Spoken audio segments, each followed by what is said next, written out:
We are live with NFL football to talk I've been about. dreading this episode. I know you have.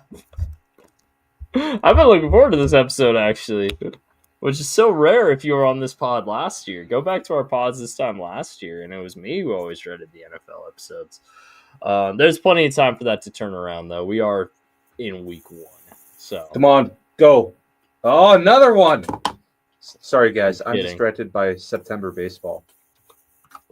Which is actually relevant in Seattle right now. Wait, I guess it's been relevant in Seattle for the past. Well, you know years. what's funny is usually it's been like September's been like midst the collapse, but now we're kind of heating up a little bit. So yeah, it's starting to, usual. because they collapsed in August and they're coming back now. Usually September's the death march. Right. No, the past couple of years it's September's the collapse, but this year it was collapse in August and come back a little bit in September. So that's been good. That's hopeful. We're only a game back to Houston right now. I think if we win tonight, we're tied. Really? Lost. Did Houston lose tonight, or did they not play? They did. Oh, okay. So if we pull this off, we're tied. Let's go. Seattle Mariners talk, baby. Let's go. I hate them so much. Hey, man, they're the only other than UW, obviously, they're the only Seattle team I adopted. So yeah. Not the storm. Not the storm. Not the storm. No, You're not super. I'm not. I still don't have a WNBA team. I'm afraid to say, even with the takeoff in popularity, still not a WNBA guy. Yeah, I see the highlights though. I'm not even a regular basketball fan. Oh, whoops! I said the regular basketball. Oof, that was bad. That was bad. We're canceled. Okay. But yeah, we got NFL football to talk about, and it was certainly a week.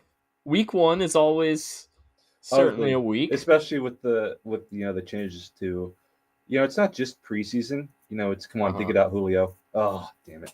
But also just overall NFL practice restrictions. It's just gotten sloppier and sloppier year to year, right? Right. So, and you can see it in a lot of the offenses for sure. Oh yeah, I think there was the only game where both offenses looked like they had it together for 2 games where both offenses looked like they had it together were Pittsburgh and New York and Baltimore and Buffalo. Didn't expect that first one. No, did not. Second one, yeah, I probably could have guessed that second one, but the first one, that's a surprise. So, Justin Fields Renaissance, if you will. Renaissance, nice. The Renaissance is here. But we'll get into that. We'll get into that later. So we got a whole slate of games here to break down. We already talked about Dallas Philly a little bit, so don't really need to reiterate that. Other than that, I guess in hindsight, let's see. Does this game offer us anything in hindsight? No, not really. Philadelphia is the only undefeated team left in the NFC East, but they've all played 1 game. Washington's played 2. So, also Philadelphia being first in the NFC East isn't exactly a shocker. So no way. The team that won the Super Bowl last year is leading their division after 1 week. I'm shocked. I'm stunned. And also the current Super Bowl favorite.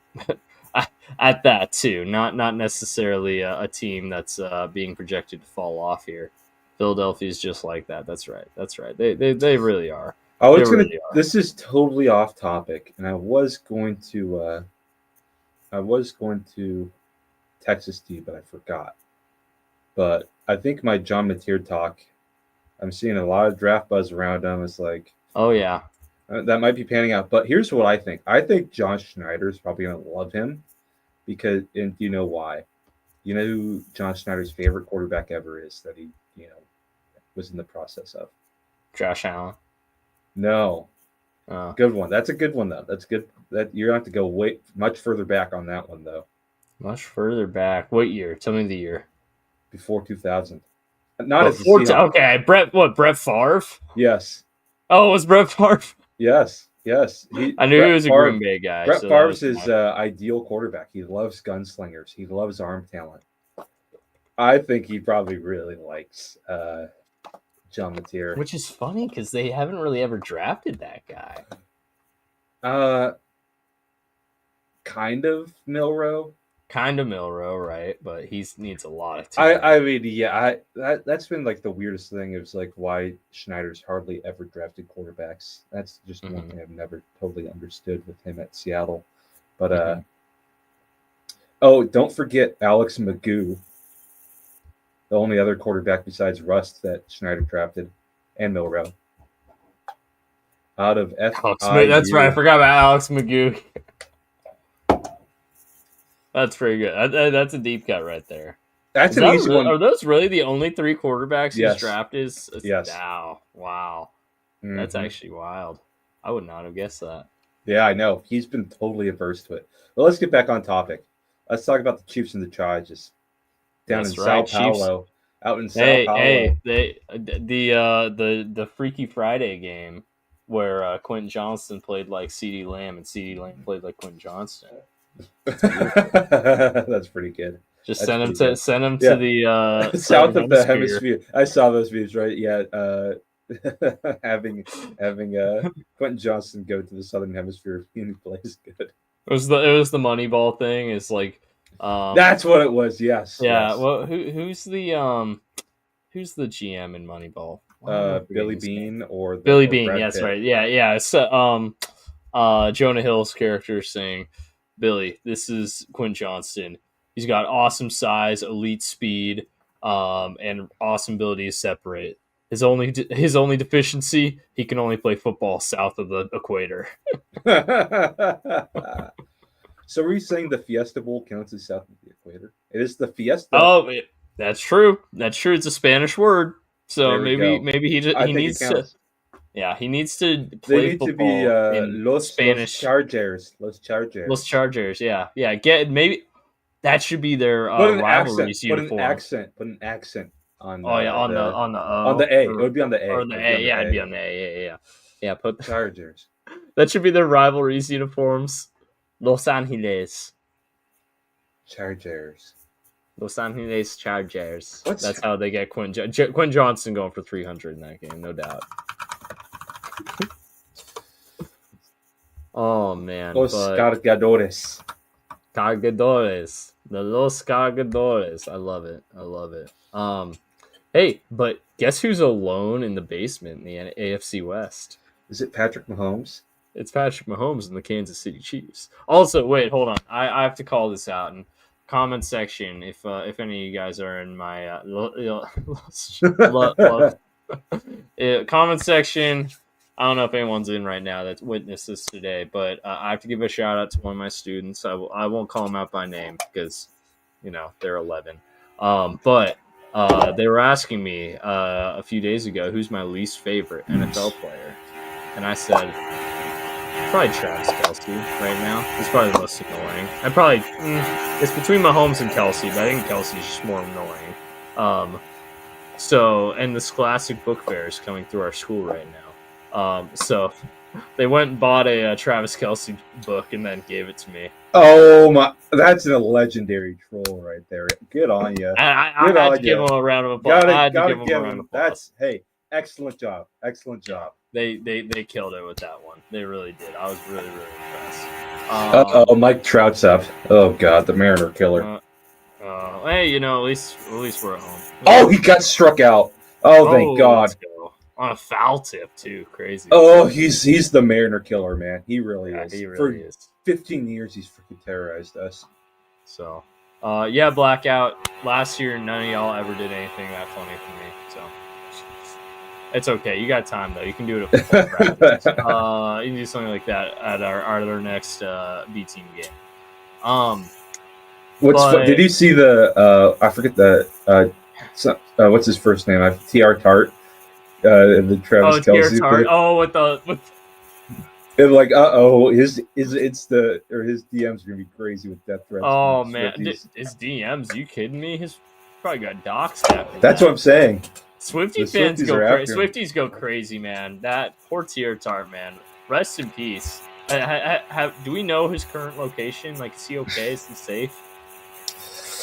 He was more safe in Brazil than coming back to the U.S.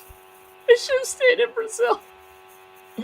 Well, it's like I didn't catch this game because I had Friday going on, but I saw all the memes on the drive there and the drive back, and it was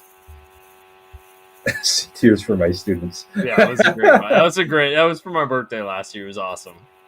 It was like the Tiara Tart thing where Travis Kelce definitely instigated that, and Patrick Mahomes lowering his shoulder. It's like that's why I am pissed off at the Chiefs, because that is an unwritten rule right there of he's letting the quarterback get out of bounds, and then he just takes a cheap shot on him. I did not want that. Well, and did you see too when he was running back to the huddle, like he got lightly tapped by a Chargers defender and he like kind of flailed. Oh my god. Oh man, I have no respect for that organization. And you know what? You know what's funny? I'm gonna say here, if they lose to Philly, they'll be 0-2. I think it's a very, very, very good shot for Philly, or the Kansas City Chiefs are 0-2 here in a few days. You know, the interesting thing I saw online was like Chiefs fans were like, Veach has destroyed this franchise over the years, letting the whole team crumble around Mahomes. It's like, are you kidding me? He's been drafting incredibly. Like, yeah, he's had some misses, but he's had a lot of hits for a perennial Super Bowl team. Like, I'm sorry, especially on that defense. This is on Mahomes for not performing great on offense. I'm sorry.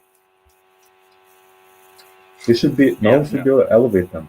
Like, you really should. I mean, if he's a top 4 QB, he should be elevating whoever. Genuinely. And like, this is year 3 of the defense of the offense struggling. Yeah. Yep. It really like is. You really need Tyreek Hill that bad. Yep. I guess so. Ooh, we got to the bottom of the 10th. We're here. We just Josh get a guy in scoring position. Who's up? Josh Naylor. Ooh, okay. I feel okay about that one. Oh, he just swung at a pitch in the dirt. Oh, of course he did. Thanks a lot, Beau. Nice jinx. I know. Not going. You know what? I have no faith in you, Naylor. Yeah, it was pretty bad. We'll get to the Commanders-Packers game a little bit later, but I agree. It was not a great look for the Commanders, but Packers might just be kind of sick this year. Hey, I think I called that LaFleur Coach of the Year. You did. I still don't have a lot of faith in Jordan Love. He had some rough throws, but defensively looked insane. Yeah, absolutely. Any more takeaways? Justin Herbert finally played clutch against Mahomes. He finally closed out a game against his arch nemesis. It looked like the Chargers were going to charge this one so bad too. I was like, I was convinced it was over. Yeah, I was really convinced that they were going to screw it up, and they didn't. To their credit, they won, and Herbert kind of put the team on his back, which is what a lot of people have been waiting for him to do. So credit where credit's due there. Blackout, are you saying too low or too high? Yeah, 10 is that like, yeah. We think Commanders are going to be better or worse than that? Got to clarify there, man. Because I'd say that's probably on the lower end. I mean, I'm a star power guy. I like my stars. Yeah, yep. Okay. Good. Yep. Like, yeah, I think we'll get to this later, but I do think the Commanders haven't been super impressive yet, but it's also week 2. So Packers are looking pretty insane. Yeah, they really are. They really are. Let's see. Heartbreaker. Here comes the heartbreaker. The one I'm so pissed about. Michael Penix is no help. Hey, his defense was awesome for most of this game. Until the fourth quarter, when it mattered the most. I saw like a bunch of tweets like, "Oh my gosh, Mike scored the game winner," and I was in my coaches meeting, so I couldn't pay attention to it too much. And then I looked back later and I saw that they lost. It's like, come on. Baker Mayfield came through when it mattered most, just like we all knew he would. Mike Penix, he had the dive. He had an Indiana dive. He did have a dive. Yep, the dive to potentially win it.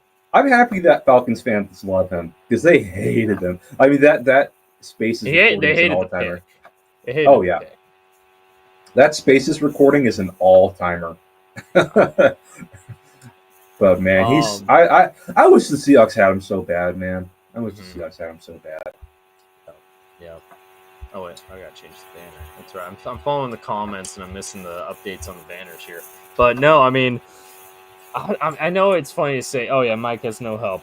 The defense was awesome for most of the game, to be clear. Until it they mattered. choked when it mattered most, and then Younghoe Koo choked when it mattered most. Oh yeah, yeah. Has he gotten cut yet? Because I know a lot of people are saying he should get cut. He did get cut? Oh, no, he is not. No, as far as I'm aware. The Browns. Oh, I guess. No, I'll wait till we get to the Browns game for that one because it's the next game, anyways. Any other takeaways from this one? My Emeka Egbuka Rookie of the Year. That's looking good. That's looking pretty good. What a debut, man! 2 tutties. Oh man. Poor Jalen McMillan. Yeah. Trade him to the Falcons. Yeah. What are you swinging at, Gino? Jesus Christ. That'd actually be a good call. Oh man, they got a guy to third and they blew it. That's a bummer. Well, the inning's not over. Oh, it's not over? Oh, never mind. There's 2 outs. Okay, I thought it said 3 outs. My bad. Taylor Swift. See, I don't hate Taylor Swift. I don't like her. I just don't really care about her and don't really want to talk about Taylor Swift when I'm talking about football. That's kind of a crank. That's kind of a crank take. I like some of her songs. I have nothing. I don't dislike Taylor. I just don't really care. Yeah, I didn't dislike Taylor Swift. I still don't really dislike Taylor Swift, honestly. I hate Travis Kelce, and I have for years, to be clear. I hated Travis Kelce way before he started dating Taylor Swift, so it's more of a association, but I still don't really hate her. I hate the media pointing the cameras at Taylor Swift at every game. I feel like they were better on that last year, if I'm being honest. Mm-hmm. I didn't notice that as much last year. The year before was rough for that, but I'm not a anti-Swiftie or anything. I just don't like Travis Kelce. Yeah, you didn't see this. Watching him get hit in the face was awesome, and then the Swiftie fan reaction afterwards, or Swiftie fan. The one thing I will say, I love that Taylor Swift has brought in more football fans. I do love that. Because for me, football is always for everybody. So the more people that love it, that's awesome. So hey, that's something great you've done, Taylor Swift. So I appreciate you for that. There was a really, really funny tweet actually I saw on Friday night that was like the evolution of Swiftie fans over 2 years, and one was like a tweet from like 2023 that was like, what's a field goal? And then the next one was like, it's clear that we can't compete in the current AFC West with the way our receiver core is put together. And I saw something similar. I saw something similar about their cap situation and like Jawan Jennings' paycheck and stuff. It's like, damn, these Swifties know ball. It's like the star chart thing. As soon as you get them something to get into, they're gonna get crazy about it. Mm-hmm. So, you know what? I don't care if you're a Swiftie as long as you don't like the Chiefs. My sister's a massive Swiftie, but she hates Travis Kelce and she hates the Chiefs, so I let her be. You know what's funny is I bet when Roger Goodell first heard that Taylor Swift was dating Travis, he saw dollar signs. Absolutely. He probably was the one who set him up. It was like Mr. Krabs and SpongeBob when his eyes turned to money signs. Yes, absolutely. So, yeah, no, I'm not anti-Swiftie. I'm not anti-Taylor Swift. All my fans from the UP who are Packer fans, back in like 2010, 2012 on the summer bus rides for our summer camps, they'd be blasting the country Taylor Swift. They still love that stuff. They love that stuff. They're diehard. It's funny to think that she started as a country. I know. I forget about that like most of the time. But yeah, no, I mean they're diehard Packers fans. I gotta get Haley on the pod. She knows ball. There you go. Yeah, but that's okay. Hey, ABC plays. You better get used to Travis Kelce because they're getting married. So This got to be his last year, man. This got to be his last year. I think he's gonna retire after this year. He's definitely falling off. Dude, Chiefs offense gonna really stink after this. I had no idea she rapped. That's hilarious. Really? Now. Wait, did you see Travis Kelce when he scored his touchdown? He did the bowl celebration. Like, brother, you're not in Spain, you're in Brazil. You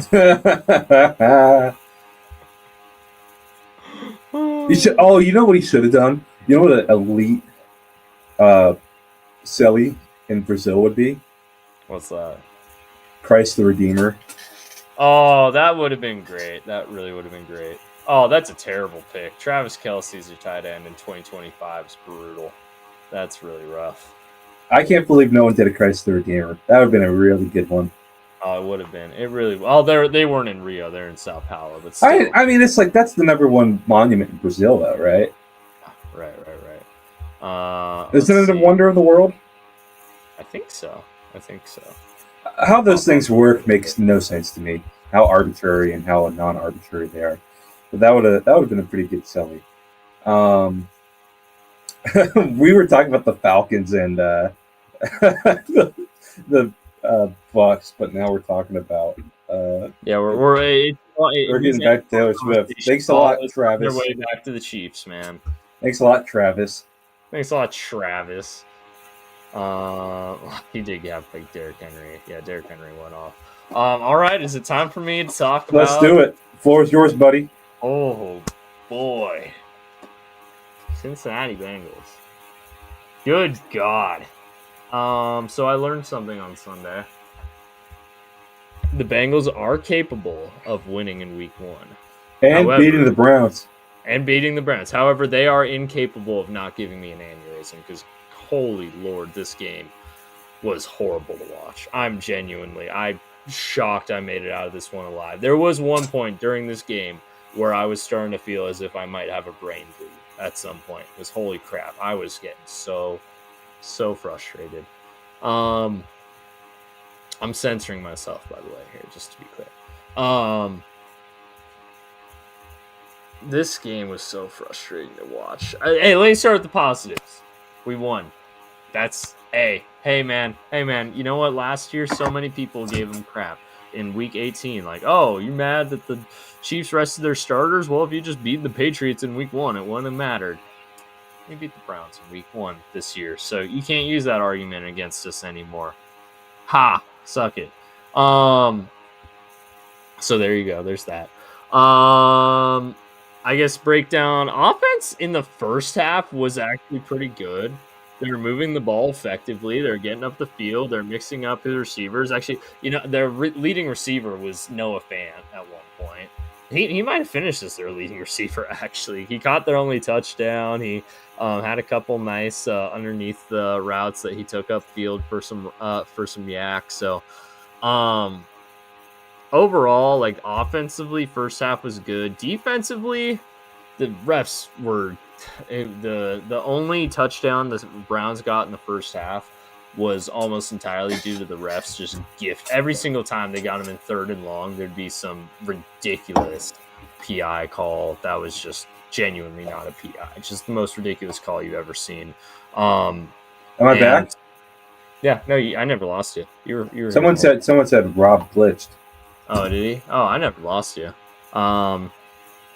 Yeah, I give Beau the floor when we give each other the courtesy of let him cook.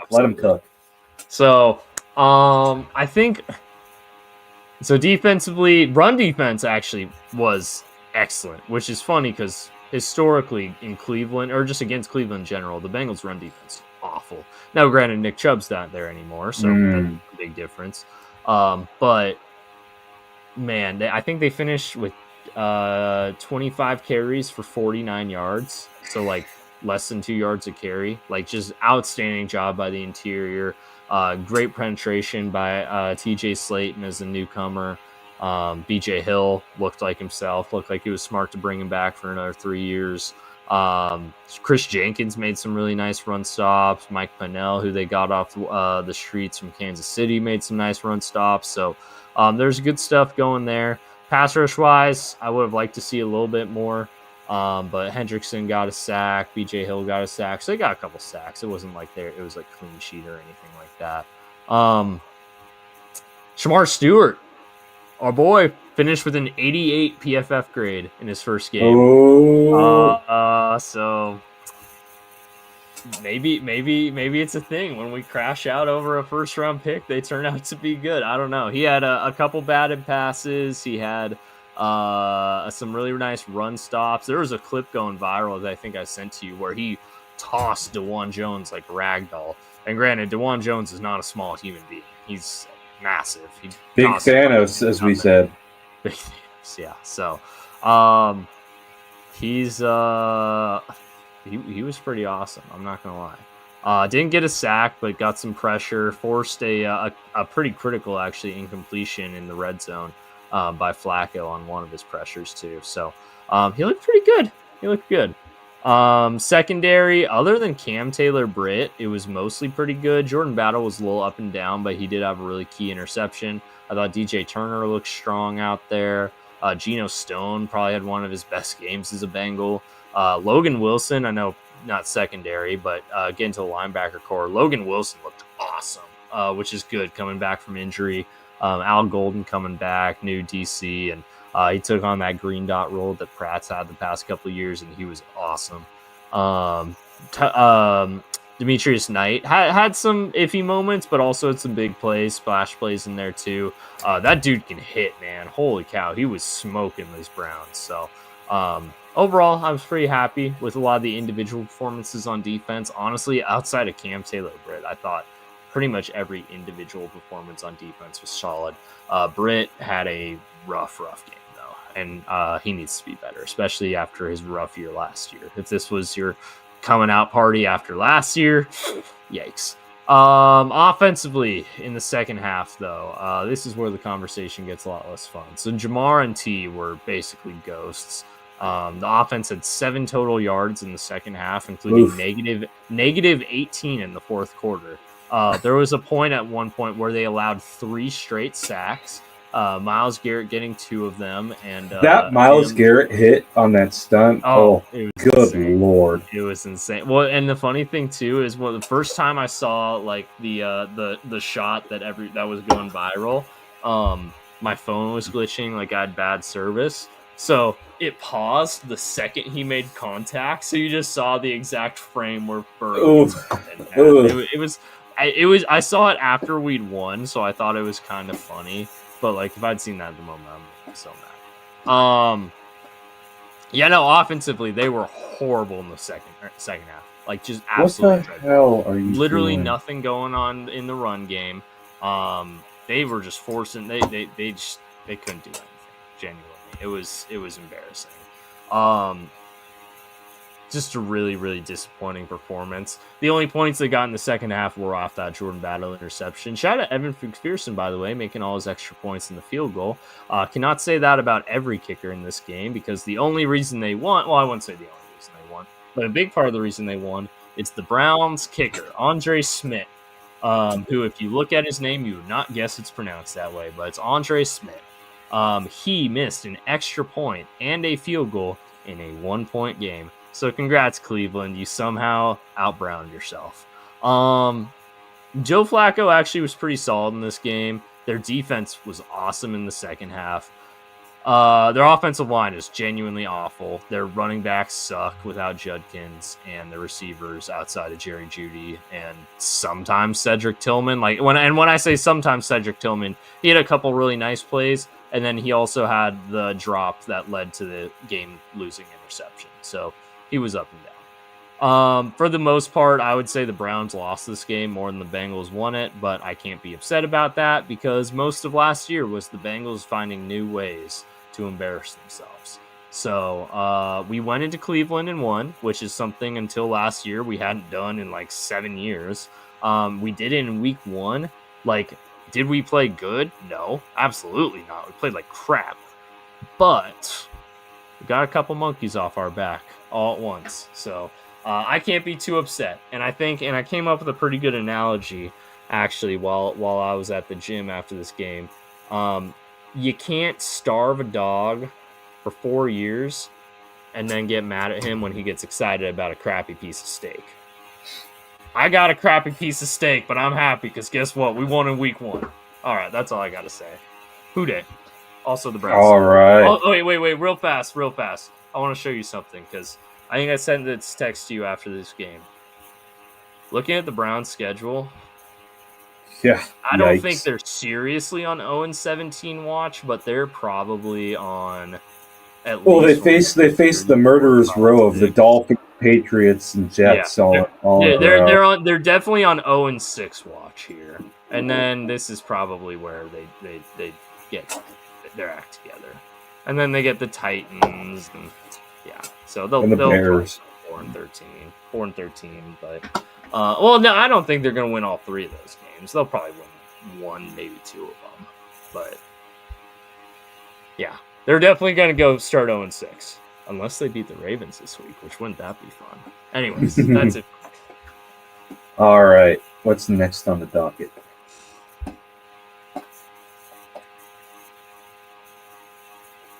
Miami, Indianapolis. Oh wait! Shout out to the Colts for winning their first home opener in who knows how long. Yeah, like 2014, 2015. It's been a long, long time. It's been a very long time since the Bengals or since the Colts did anything in Week 1. And not only did they win, they absolutely dominated.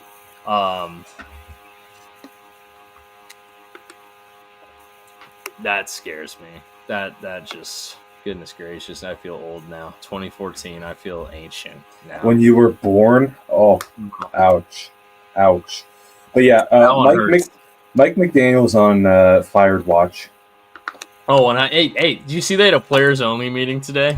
Oh, that's bad news. After week 1? I actually saw a clip of Fitzpatrick saying, "I've never seen anything good happen from a players only meeting." Yeah, no, it's all finger pointing. It's genuinely I think he said it was. Oh, I mean, Alabama had one after they lost FSU. That's awesome. Players only meeting drastically increases the odds of a mid-season firing. Oh, 100%. If there's a players only meeting, you've got like a couple of weeks. Is usually what it means. I give Mike McDaniel till week 5. Well, let's see what their schedule is here. Where's their bye week? That's the big question. That's a good question. Hold on. They don't have one coming up. Well, wait. No, that's Thursday night game. That's the Dolphins bye week here. Maybe after the Bills. After Ravens Bills. How'd they get 2 Thursday night games? That sucks for them. After the Ravens or the Bills, my guess. Here it is. It's between the Commanders and the Saints. Oh, yep, that's where it's going to happen. I think that's where it's going to happen.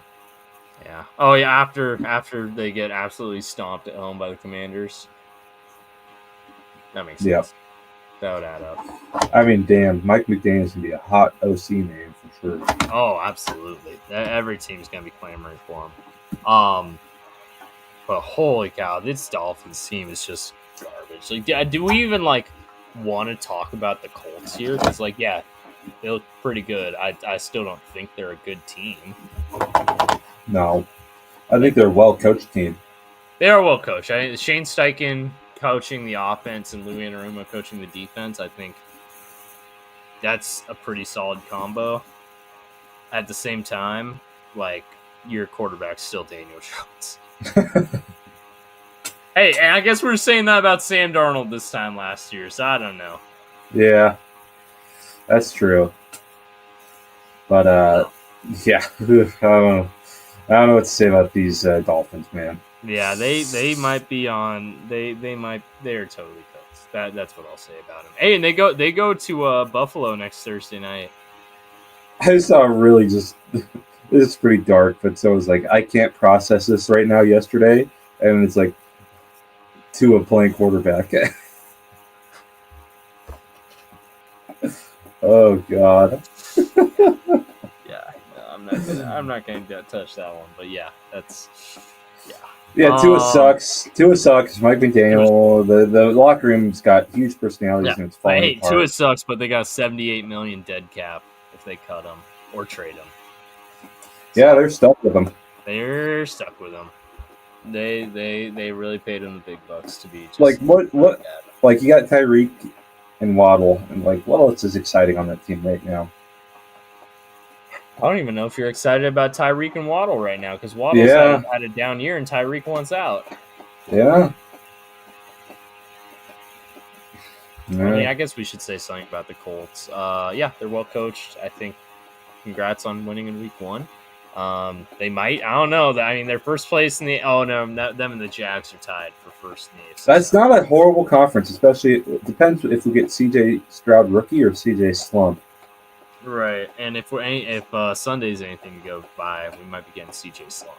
Yeah. I don't know. We'll see. But not a lot to be optimistic about in Miami right now, other than the weather, which is always all right. Looks like Commanders tying it up. Let's go. Yep, I just saw that. I got the notification. 1 out, Damn. runner up You're first. quick. Oh yeah, I got the Real Sports app. Oh, Real nice. Sports keeps me updated all the time. I love Real Sports. Anyways, use promo code West Draft Pod for 20% off. Yeah, right. We should get the sponsor. Get the sponsor. Hey, if you're watching right now, download No, Real Sports. we're still holding out for YouTube TV. We're still holding out for YouTube TV, but we'll get there. For now, Real Sports. Yeah, it's gonna be a long season down in South Beach, man. I think Mike McDonald, he's fun. He's got a bright mind, but the question's always going to be: does he have the temperament to be a NFL head coach, especially with these personalities? Hey, if you think if you think an ad during a podcast is rough, just wait till I pull out the Real Sports ad during a history lecture at some point. Belisarius, brought to you by Real Sports. But yeah, I don't know what's going on in South Beach, man. I think they're gonna hire like the biggest hard ass ever if they fire. I know. Oh wait, no, they already hired him. Bring back Brian Flores. That's what I was thinking. It's like I was thinking who's one of the biggest. Yeah, if Brian Flores wasn't actively suing the Miami Dolphins, yeah, maybe. Who's another hard ass in the NFL right now? He just poured on the block. Vic Fangio, Dolphins head coach. He was already their DC and he hated it there. Oh, that's right. Dang it. Literally every single. All right, they're gonna bring out the corpse of Tom Coughlin. There you go. Every single one of those guys. Bill Belichick. Oh, there you go. We found it. I mean, honestly, retirement. Honestly, I think Mike McDonald is kind of on the hard ass spectrum. Yeah, I can see that. But he's like a young one, so he doesn't seem that. He doesn't have that old school hard ass. He's a synthesis of hard ass and new school offensive and defensive thinking and analytics. Nick Saban return to Miami. See, all the hard asses were coached there. They've all been in Miami, and it hasn't worked either. You know who was interim head coach for a bit in Miami? Who? Dan Campbell. That's right. Dan Campbell was, and you know whose OC was? Zach Taylor. Oh, really? Mike McDonald's.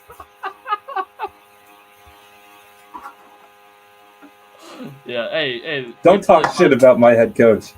Mike McDonald's. It's MacDonald. That's true. MacDonald. MacDonald. Hold on. His family invented the Big Mac. Don't you disrespect him.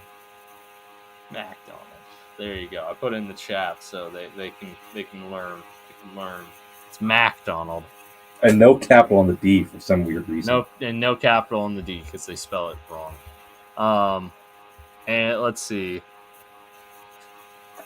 Yeah, every single one of those types of coaches coached in Miami and hated it. And then all of a sudden, Mike McDaniel's he's the complete opposite, and he's successful for like 3 years. They need to get a coach from the NFC or AFC North to combat the freezing. They're going to get like one of those snow-making machines at ski resorts and put it in the indoor practice facility. Okay. Hear me out. And I'm doing this solely for my own benefit. Jim Schwartz. Okay. That fits solely the mold. For my own benefit. That fits the mold. But I don't think any other team wants him as a head coach. No. But that fits. Which is funny. Like, I mean, he failed. Don't get me wrong. He failed in Detroit, but like he wasn't like an abject failure. I would say he failed in Detroit. He just went through a pretty normal life cycle of an NFL coach. I mean, he got him to the playoffs. That's true. That's very true. He did do that. With Zach Zenner as their running back. That's right. The ZZ. As Mike McDonald said at the time, the best white running back in the NFL. That was pre-Christian McCaffrey, so. Yeah. Hey. Michael Bennett, man. He said like an interview, best white running back in the NFL. No respect for Rex Burkhead? At that time, I don't know. Yeah, I take that on like Bennett. That's fair. I take that one up with him. All right, let's see. What's next here? I think we've talked Vegas versus New England. Oh, Geno had a classic Geno Smith bad pick. Yeah. But I mean, hey, Raiders played well. Jamal Adams had like a 90. Jamal Adams had a 90 grade on PFF. No way. Yes. That's hilarious. Let's see. How's the Brock Bowers injury? Let's see. How bad is it? Didn't participate in Thursday's practice. Ooh. Probably not playing. But that's a problem to take up with the picks. Yeah, Bowers got hurt, but I don't know. Raiders offense looks solid. I mean, Genty didn't do much, but he's first game. New England's got a pretty tough defensive front in there. I mean, it's a well-coached defense. Well-coached defense. Yeah. Vrabel gonna have those boys hitting, as they say. So. Oh yeah. No shame in that, but no, I mean, a battle of teams that I think could be competing for one of those last AFC wildcard spots. So, Raiders. Your great aunt sounds pretty cool. Hold on, I didn't read it.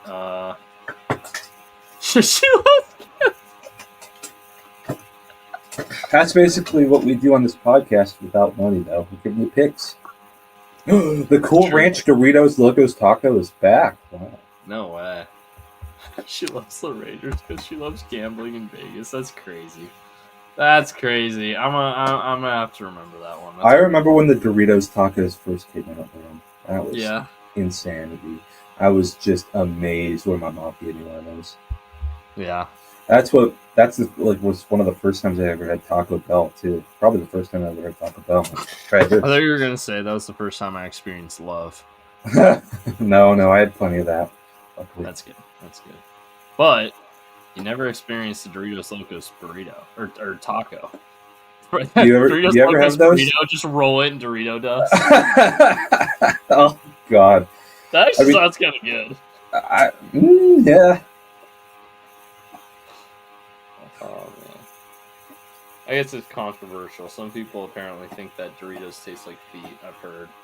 Yeah, well, they got weird feet. They got weird feet. Yeah, that's all I'll say. All right, Cards, New Orleans. Will Johnson absolutely destroyed Chris Olave, and Chris Olave's hurt already. It was one game into the season. Will Johnson had a great game though. Good debut for him overall. Kyler looks solid. Again, a lot of this stuff is take it with a grain of salt. It was the Saints. But overall, I'd say Arizona should be, they did what they're supposed to do. You see Kyler wearing the 3/4 pants, and people were calling him all sorts of names. Oh, jeez. Kyler's wearing 3/4 pants? Hold on. No, in his pregame fit. What size? What on Kyler Murray? What size do you have to get for them to only be 3/4? It's like if you're short, you got to be careful with those. Yeah, because they made him look really short. They made him look like a toddler wearing shorts. Oh goodness. Oh yeah, that's pretty accurate. That's pretty fair.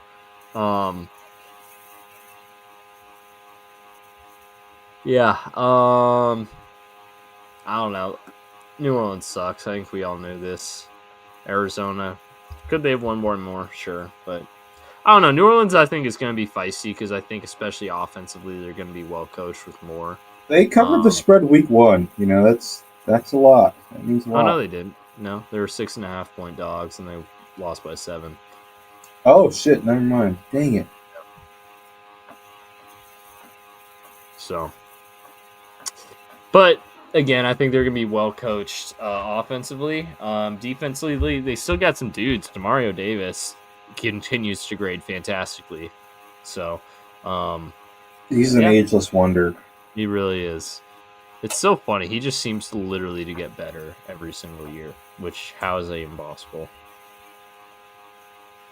As long as he's in New Orleans, he was pretty bad in Cleveland. People forget that he was in Cleveland. Yeah, people forget he didn't start with the Saints.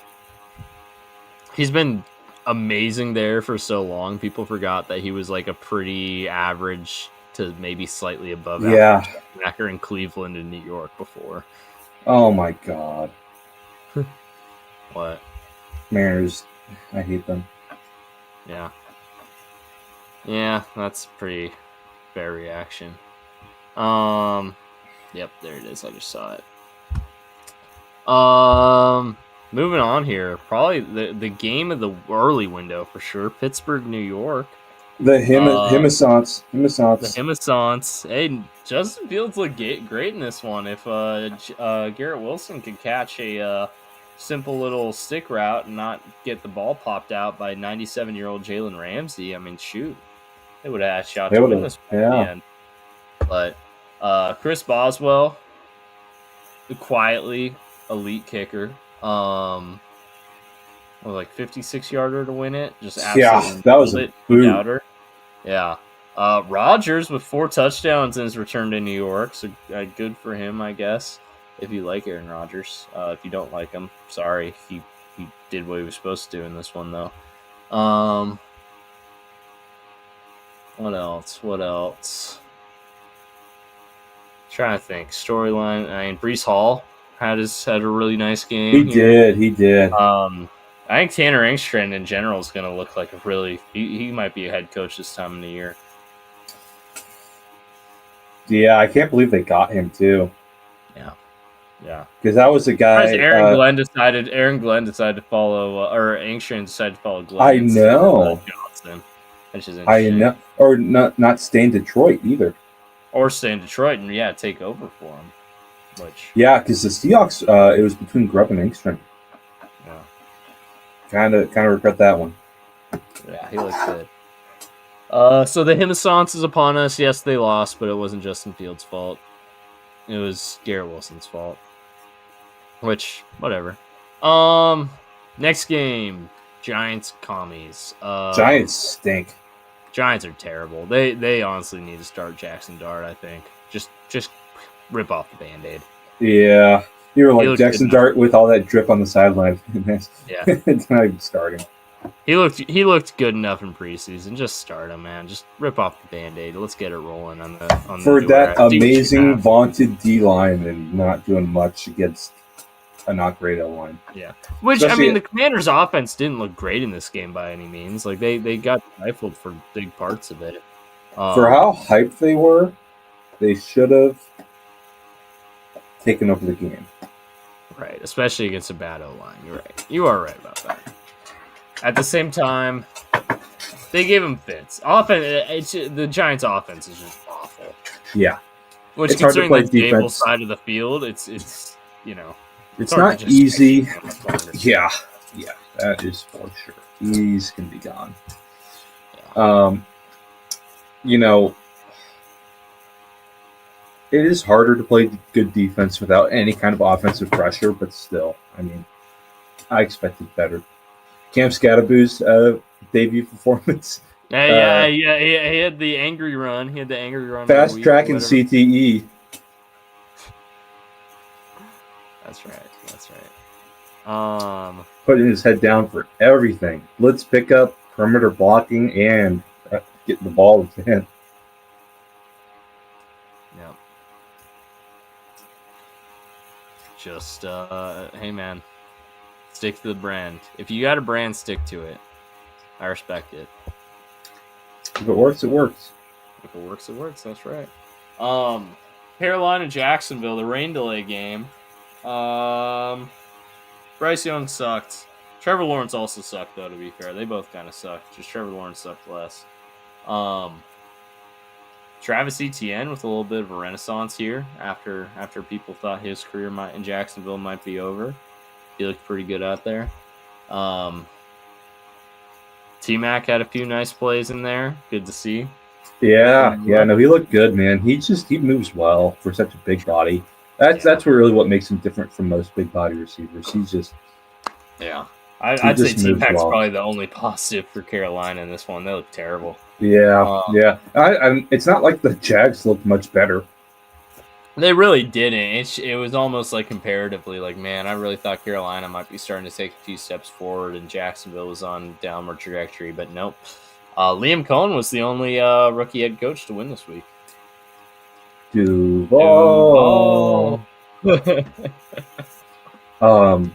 Yeah, I mean, you know what's weird is like the Travis Hunter usage. Mm-hmm. Yeah, no, it was all on offense, and he got like 8 targets. And it was like all in the slot too. It was 8. I saw the stat line. It was like 8 targets, 6 catches, 33 yards. It's like, okay. I don't get it. Just play him on defense. Apparently, they're going to play more on defense this week against Cincinnati. But it's like, ooh, that's a trial by fire game. Yeah, that's going to be fun. That's going to be fun. Is he going to be on Jamar? I don't know. We'll see. Let's see. Where are they saying? What are they saying? I just saw that he was going to get more defensive run this week. That's all I saw. The thing about Travis, he's a good, not great receiver in the NFL. Right. He's absolutely on most teams a number 1 corner on any NFL team. Yeah. There's like not the Broncos, not the Texans, but like I'd say all but like maybe less than 5 teams he'd be the number 1 corner. Yeah. Oh. Cam Jordan. In that jersey. That jersey doesn't help him. No, it doesn't. Have you back-to-back weeks the Seahawks are going with the wolf gray pants? Is there a wolf gray renaissance in Seattle between the rivalries jerseys and the pants? I don't know why, man. I like white on white. I like blue on blue. I like when the pant. I like when the white on blue color matches the number color. I like white on blue. Yeah, white on blue is solid. Let's see. Anything else in Carolina, Jacksonville? Nope. Not really. Tennessee, Denver. So Brian Callahan outed himself as a horrible head coach, which we already knew he was. But he literally went to the press conference and was like, "Oh, I didn't know you only had to get an elbow down and bounds for it to be a catch." Why do you say that? Make something up on the spot. Say, "Oh, didn't have a clear view of it and didn't want to waste a timeout." Make up something on the spot. Like, seriously, this isn't hard. A couple takeaways. Elk Manor looked really good.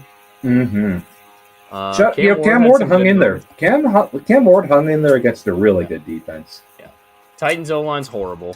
Their offensive coaching is horrible. Their defense did pretty well against Bo Nix and the Broncos, though. Going into Denver, they did not have Bo Nix did not look great. No, he did not. He really didn't.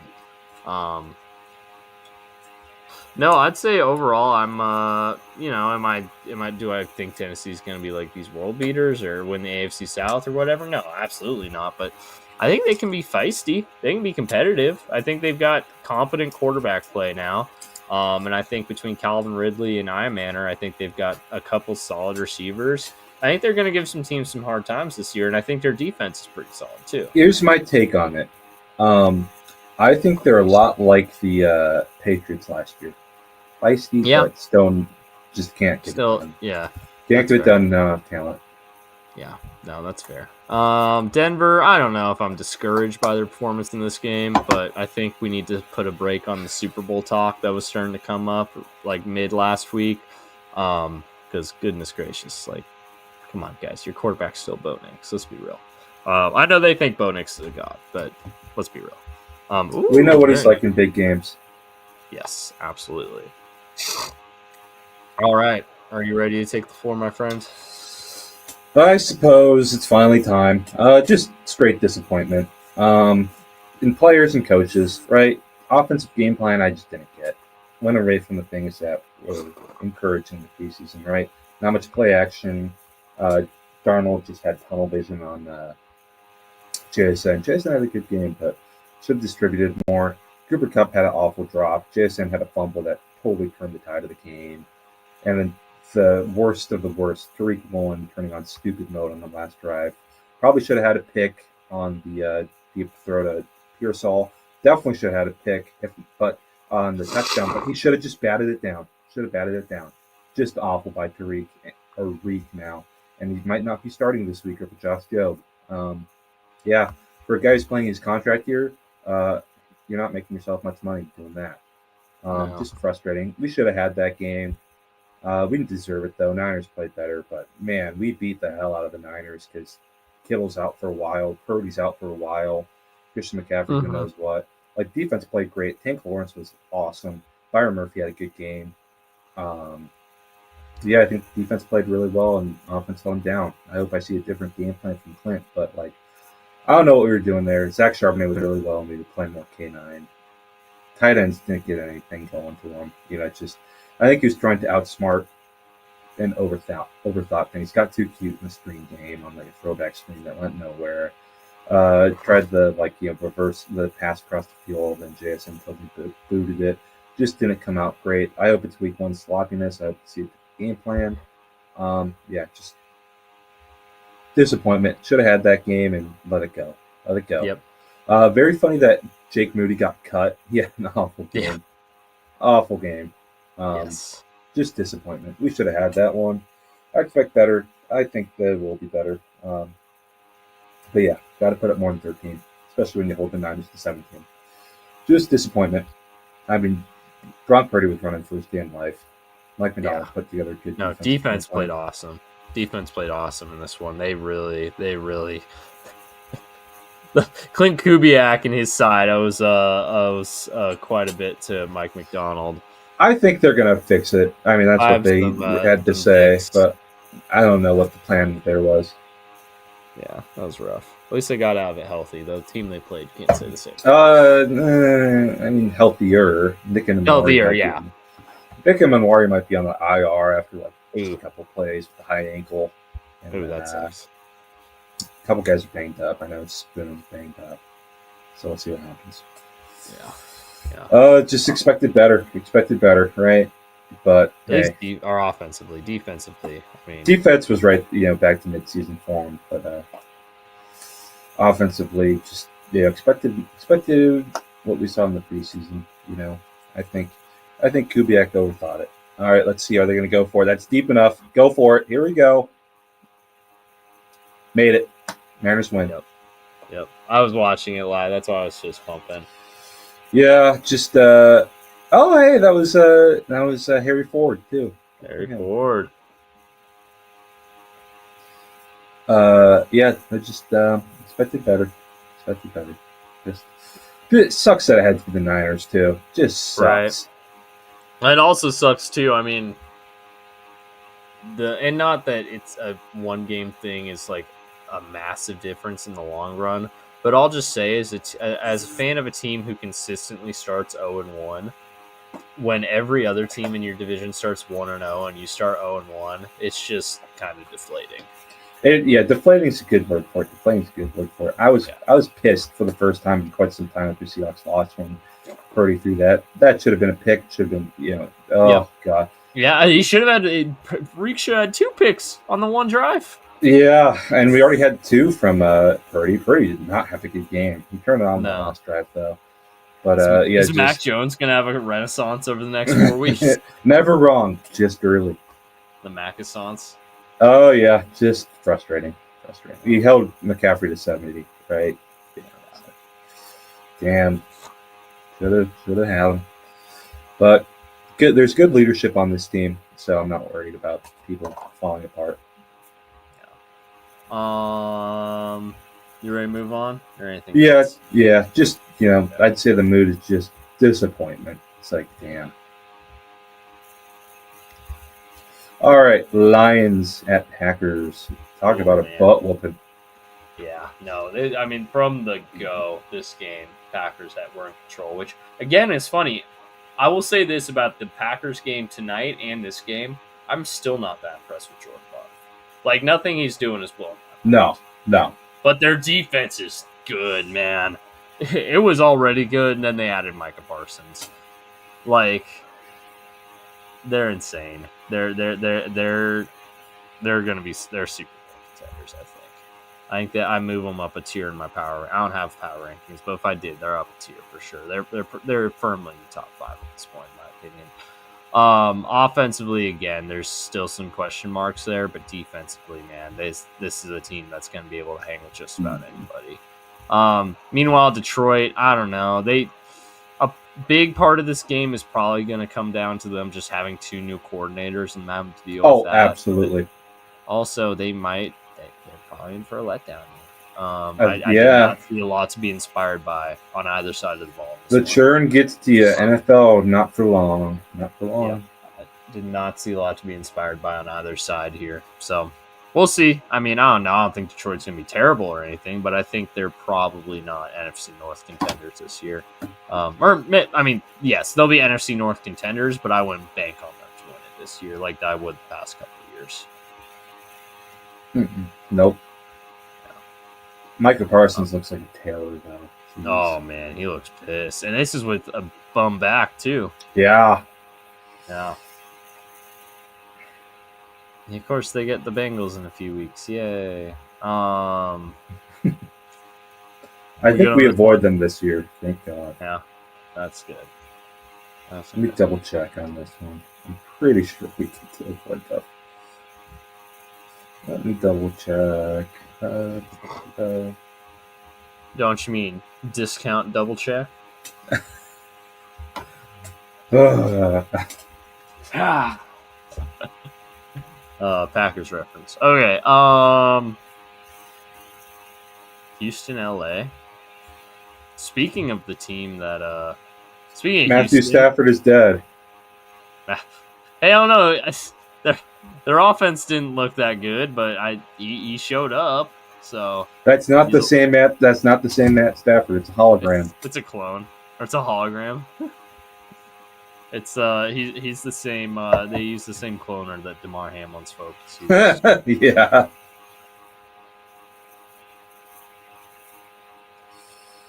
Oh boy! I honestly, I didn't catch much of this game. I know the Texans had a chance and blew it. On red zone, it was ugly. Houston, no touchdowns. LA only, of course, with the 2. It was just offensively, it was just a rough game for both sides, I think. LA kept giving them shots to get back in it and try to score, and Houston just, no matter what, would refuse to take advantage. Really, really disappointing game for Stroud and those boys. Not that LA was much better, but like they won, and in week 1, that's all you can really ask for. Defensively, LA still looks really good. And shocker, Houston's offensive line is going to be a problem, and LA's defensive line is going to be a problem. I did see some memes from this game. Did you see the memes I saw from that game? Which one? It was CJ Stroud's O-line, and it was like all AI edits of different Drewskis wearing Texans uniforms. No, I didn't see that. That one was really funny. That one was really good. I saw one versus. Oh God, I was like, we need white guys on the O-line. This isn't working.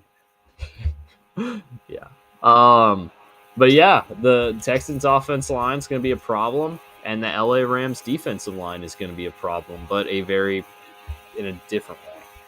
Oh, I found it. I'll send it to you real quick. Oh, okay. On DMs. This is really funny. All right, hold on. Pulling up. Let's see what we got here.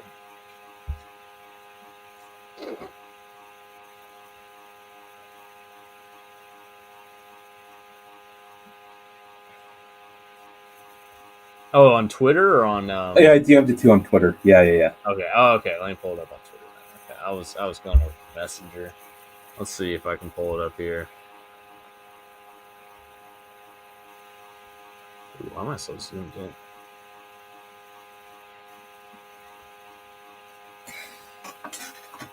Oh, there we go.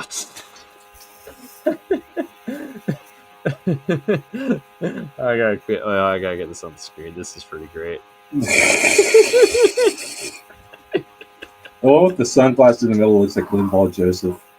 It really does. That's great. That's great. That's a great shot right there. That's awesome.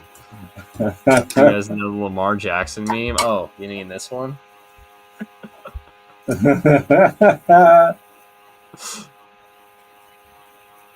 Oh man. Oh, there have been so many great TikToks to come out of the Lamar Jackson meme. I love it. It's so good. And speaking of that meme, the best game of the weekend. Yeah, Baltimore. Buffalo. Hey, shout out ABC Plays for the segue there. Attaboy. This is a crowdsourced effort. Yes, that's right. That was a classic Mr. Gleason segue right there, because that's what I'm known for around here. But yeah, Baltimore Buffalo. What a game! That was awesome. Derrick Henry is ageless. Derrick Henry's ageless. He really is. 169 on the ground. Jeez, 169. Jeez Louise. How about Josh Allen going into the fourth quarter with less than 150 passing yards and finishing with 394? Finishing with 400 passing yards. Yeah. Insane. Like, Ravens defense got absolutely smoked in the fourth quarter of this one. They looked like they knew they couldn't stop them. It was crazy. Like, they played a solid game for 3 quarters, and then they just gave up. And a classic John Harbaugh choke job here. Yeah. As soon as it started to feel like there might be a little bit of, like, tension, you knew the worst possible outcome was possible. And, yikes. But, hey, Zay Flowers had a solid game. Good for him. He didn't have a lot of those. He did 143 yards. Might have been his total yardage last year, honestly. But he was pretty good. But, man, classic Ravens choke job. And I could definitely see it demoralizing them. What's surprising, though, is usually when like a band does something like that to a player, opposing player, the home team loses. Right. He deserved it, too. Yeah. He should have done it earlier, though. Yeah.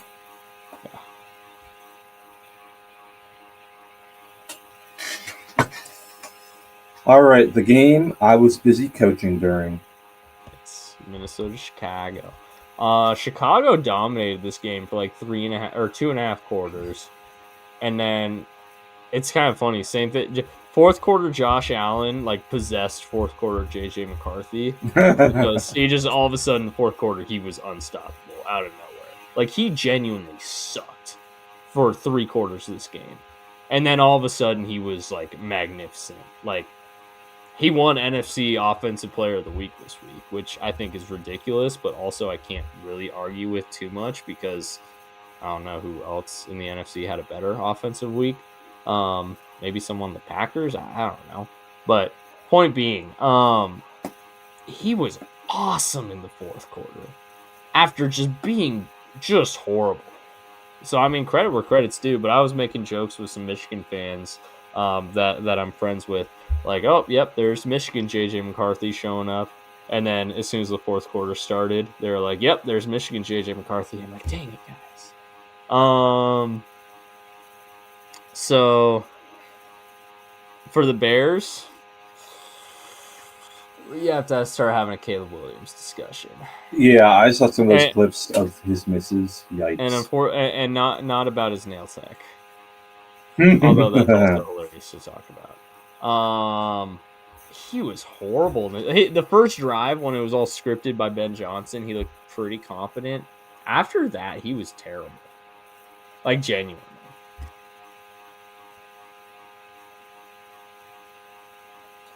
Just, yeah. He doesn't have what it takes to be a pro quarterback, a great pro quarterback. He's got all the talent. But he's got everything there, but not putting it together. And I see that every freaking day on the practice field. Yep. It's such a baddie. Jeez. Yeah, no, he overthrowing a wide open DJ Moore on a simple fade. Ridiculous. And then that crosser. Missing open receivers consistently, not going through his progression. he's like obsessed with playing superhero ball because it's what he had to do at USC. So now he can't operate within structure. And Or Ben Johnson's offense is maybe best within structure. maybe it's because that's the only kind of football he plays. He's been better than everyone else for his whole life. Why not play Superman ball? Yeah, That's but the only thing he knows. Ben Johnson's your OC right now. If that offense is going to be good, you have to play on time and within structure. You That's want to why Jared Goff hear is so good at it. a bold prediction? What's We're going to that? be seeing DC Tyson Bagent take snaps before the end of October. Oh, man. That would be brutal. I love it, though. That'd be so fun.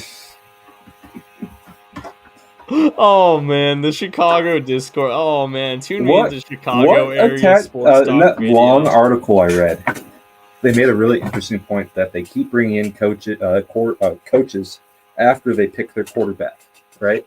These coaches have no attachment to the quarterback, right? Mitch Trubisky and Matt Nagy, no attachment. Justin Fields and Eberflus, no attachment, right? They keep trying to bring in to fix a quarterback rather than having a coach pick a quarterback. That's not a recipe for success, in my opinion. There is zero attachment there. Ben Johnson wants to win, and if Caleb Williams is being a diva, not doing his job, which it seems like he's doing better at that, at being an actual quarterback. It seems like he's doing the more ceremonial stuff better, but still, I mean, Tyson Bagent will do it. Yeah. Also, he's the same nail tech as Angel Reese. I doubt Tyson Bagent has. Have you seen Tyson Bagent's dad? Tyson Bagent ain't got no nails. Tyson Bagent ain't getting his nails done. That's for sure. Yeah. You know, it'd be funny if you saw like an O-liner and D-liner with his nails done. You know the only guy who could get away with that? Who's that? Jason Kelce.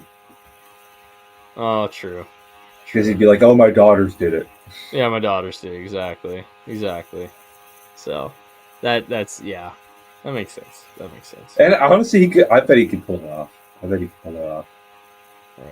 With the Kelly Green uniforms with Kelly Green nails. Yeah, there you go. That looked pretty good. All right. As long as it's low quality enough where it's believable his daughters did it. Yeah. Can't be pro. Can't be Angel Reese's Not tech. be pro. Cannot be. Can't be Angel Reese's tech. Dude, imagine I bet you there's Bears fans giving death threats to that poor nail tech. Oh, absolutely. Yeah. All right, and then before we get into the picks, tonight's game, Washington Green Bay. Green Bay. I mean, I know it's a 9-point game, but Green Bay shut them down for most of this game. Washington's offense looked terrible in this game, and I don't think that's their fault. I just think Green Bay's defense is that good. Jeff Hafley is a really good DC. Yeah, he is. He definitely is. And he's got all the pieces now. McKinney, Parsons. Their corner room's still a little shaky, but even Keyshawn Nixon looked good tonight. They got a good linebacker tandem and Cooper and Walker. They're just really well put together on defense. Having Van Ness, Parsons, and Gary on the same D-line at like a third down package, that's a lot of athleticism right there. Oh yeah, Jason Kelce is still in like every commercial. He's got the YouTube TV. Yeah, he's all over those. Single commercial break. Yeah, every single YouTube ad. It feels like. Yeah, which I prefer Jason to Travis, so I'm not upset. I do like Jason Kelce. I liked Jason Kelce before he got big. I'll put that up there right now. Yeah. My favorite one last year is like when the lookalike contest thing was going on. That big trend. They did a Jason Kelce one who's like, yeah, of course, every 40-year-old dude with a beard belly and a 40-year-old white guy with a beard belly and a beard is going to look like me. Yeah, right. Exactly. My favorite one of those will always be the Josh Allen one where, like, the winner, they did it in Buffalo. Like, the winner's like, yeah, looks a lot like Josh Allen. And the second place guy was like a bald black dude. Came pretty close. And he was pretty. That's always the best with like an art contest where it's like the first place winner is like this beautiful piece of artwork, and the third place winner is like beautiful, and then the second one's like a stick figure that people voted for as a joke. Number one fan. Shout out ABC Plays. Number one fan. You are number one fan. That's right. Hey, keep spamming the comment section. That's how you get to number one fan status. That's giving us engagement. Let's go. That's right. Boost our So numbers. weirdos asking about obscure stats coming to our stream. Yeah. The picks. Shall we do them? Yeah, we're here. So the first game. Hey, the first game is the Cincinnati game. So Jacksonville coming to Cincinnati. Jacksonville starting the season with 2 straight cat matchups. Panthers last week and Bengals this week. Ooh, cat on cat crime. Yeah. So this is an obscure thing, but there's a someone on Reddit a few years ago made up a I guess I don't even know what you call a mulligan, basically called the Sword of Omens. MacGuffin, not so mulligan. Mulligan, the Sword of Omens. Which every time a cat team plays, they pass it along, or they can hold it basically. And right now, Cincinnati has the Sword of Omens, and they do play Jacksonville and Detroit over the next 4 weeks. So we'll decide if we keep it for another year. We've had it for quite a while, actually. So we're doing pretty good. So the Sword of Omens needs to stay in Cincinnati. Keeping up with our style this year, how we're gonna win this game. I mean, I'll take the Bengals. I feel like that's a pretty obvious choice for me there. Cincinnati offensively, their edge rush duo is gonna give you trouble. Walker and Hines Allen, they're gonna be tough. You need to find a way to neutralize that. Get the interior run game going, because I think you can work with the interior of this run defense. Linebackers are good, but not like unstoppable as run defenders. In fact, they're probably better at pass coverage. Lloyd and Aludicon, or however I always screw up his last name. Secondary wise, I think you can work, especially with the safety tandem. So there's going to be some big plays that you can take on offense. So work the seams, work the screen game, and see if you can get Chase Brown going early on in this game. And then pass pro, just hold up. Like, if you give Chase, Higgins time, they're gonna get open. Last week, you didn't give them time. That was the main problem. So. And then defensively, I mean, shoot, Trevor Lawrence is now. It's been a couple of years since he was a good quarterback at this point. So pass rush, get there. I do not have any faith in Jacksonville's offensive line to hold up. So Hendrickson, Stewart, BJ Hill, like, this is your moment, guys. If you get pressure on Lawrence, you can speed up his process. You can give the secondary chance to create turnovers like you did against Cleveland. So keep that up, and then stop the run like you did. Just continue. Mike Pennell, B.J. Hill, Chris Jenkins, those guys, like, just keep up interior. Logan Wilson be flying around. Genuinely, I think if they play defensively like they did against Cleveland, I don't think they'll have any concerns. How does Jacksonville beat Cincinnati, though? That's your job to figure out. Have Travis follow Jamar and really help Ethan get some picks. But I think this is going to be a shootout. Got a match point for point. You got weapons. Use them. So I always pick against Cincinnati. Also, fun fact, Zach Taylor has never won in week 2 in his entire career.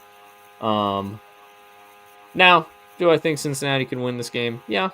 If I was being unbiased and not trying to anti-jinx them, I'd probably pick them. But I'm going to pick Jacksonville just because I need the anti-jinx. It worked perfectly last week, so let's just try it again. I'm going to go with the Bengals. I just don't trust the Jags. Mm-hmm. And that's fair. New York, Dallas. You get to pick. Which team do you want to try to hype up here a little more? I'll make the case for New York. For my boy. Right. For my boy Russ. Oh, and I'm on the floor. Oh, okay. I thought you were. I bet. Get after Dak. You got that vaunted pass rush. Use it, right? Bracket CD, right? and make Dak throw to anyone not CD. Oh, he kind of wanted to throw a CD after I played last time. But yeah, get after him. Get after the Great Wall of Tylers. Get after him and hope it's a low-scoring game because I do not trust that offense. And just put in Jackson Dart. Just do it. Rip off the Band-Aid. Yes. Yeah.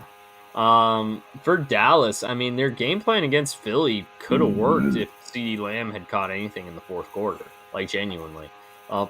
They almost went to Philadelphia and won.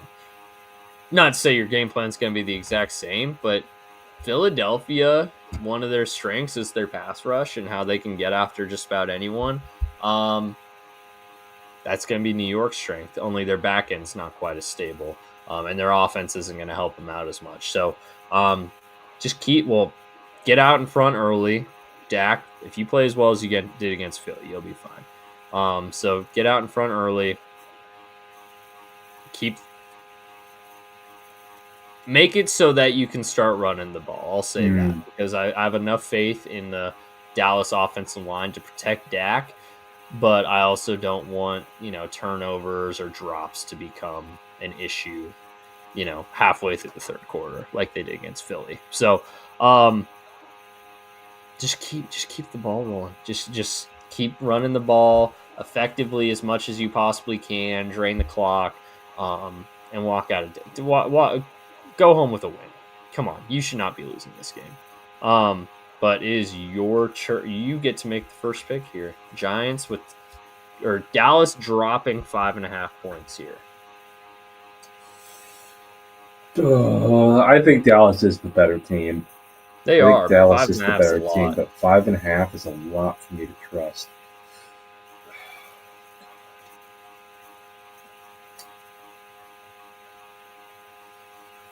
I'm going to go. I don't trust the Giants offense, man. I'm going to go Dallas. All right. That's fair. I have this is a hard one too because 5.5. I mean, it's just a lot. It's a division game, but Dallas is at home.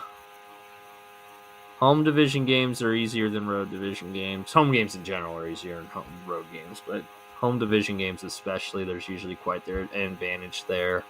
The Giants look freaking dead on arrival, though, dude. I think Dallas can pull this out by a touchdown. Also in comments, yeah, Maddox was here pretty early. I gotta give him credit for that one. He was here. He was one of the first ones here. So I'll just end the argument right there. All right, Chicago, Detroit. Which one of these teams that I just crapped on do I want to try to defend? Give me the Lions. For this one, Detroit, you're at home opener, 6.5 point favorites over a division rival. I just talked about how home division games are easier, so try to, live up to that one. If you're Detroit and looking what Chicago did, honestly, if you play 4 quarters and you make Caleb Williams beat you. Don't let Ben Johnson be the one to beat you. If you rattle Caleb Williams even a little bit, he will start trying to play hero ball and he will do it poorly. That's what I've learned. So get out in front early. Make it so they can't just operate this perfectly fine-tuned Ben Johnson offense that he wouldn't execute anyways. Don't worry about it. But even if it was, don't worry about it. Get up early. If you win the coin toss, take it. Score points against a pretty mediocre Chicago defense. Just roll from there, honestly. I know it's kind of the same thing I said with Dallas, but genuinely, if you force Caleb Williams to beat you on his own and get him operating as if he cannot just operate within the Ben Johnson scheme, that's how you're going to win. That's not just how you're going to win. That's how you're going to dominate because he's going to start missing layups. He's going to start throwing picks. He's going to start fumbling. Yeah. So that's how Detroit wins it. How's Chicago win it? keep Caleb on time, just like we said, right? You got to operate within that offense. So be on time, don't miss, right? This is a beatable Detroit team. This is very beatable. It's the most beatable they have been in a couple of years. So play like you should, not like you can. If that makes any sense? I don't know if that makes any sense. Mm-hmm. Like, don't play hero ball, basically, is what I'm saying. Yes. Right. My pick for this one is Detroit. I know I just crapped on Detroit a little bit earlier saying they're going to have some growing pains, but Chicago just, until Caleb Williams learns to play within structure, man, I have no faith in that team. Off-season champs again. Congratulations, Daniel. Always right. I'm going to go with Detroit, too. I just don't trust the Bears. I got trust issues. I don't trust the Giants. I don't trust the Bears. I don't trust the Jags. I keep saying that. As if those are teams that you should be trusting. True. All right. Tennessee, LA. Which team you picking? I'm gonna go with the Rams. All right. Give me the case for the Rams here. Get after Cam Ward. Right? Got a great D line. Put the pressure on him. Best thing to rattle with the quarterback, but maintain your lanes, right? Don't let him escape. Don't let him do crazy stuff, right? Once you let him out of the pocket, that's when he can do damage. So rush him, but keep him and collapse that pocket. Interior, Braden Fisk, it's a big game for you. Yeah. For Tennessee, this is a tough matchup because your offensive line sucks and you're going against one of the best defensive lines in football. Just a tough pull. However, there's no however. It's just a tough pull. However, you're a big underdog and they're a West Coast team coming to East or an early morning game. Theoretically, there's an advantage there. You just got to catch them playing sloppy. And offensively, they played very sloppy last week. They only scored 14 points. It was the Houston defense, but I think Tennessee's defense can be decent too. So I don't think that's necessarily an indictment. Hold them, contain them on offense as much as you can. Give your team a shot. Don't roll over. I think LA's offense isn't maybe what we're used to, where you can contain them a little bit in the scoreboard. If you give Cam Ward a shot, keep this a 1-2 possession game pretty much the whole way. You can see if he can pull something off. Try to make some magic happen with Iron Manor, who he seems to already have really, really good chemistry with. So I think that's the path for Tennessee here. What's your pick, Beau?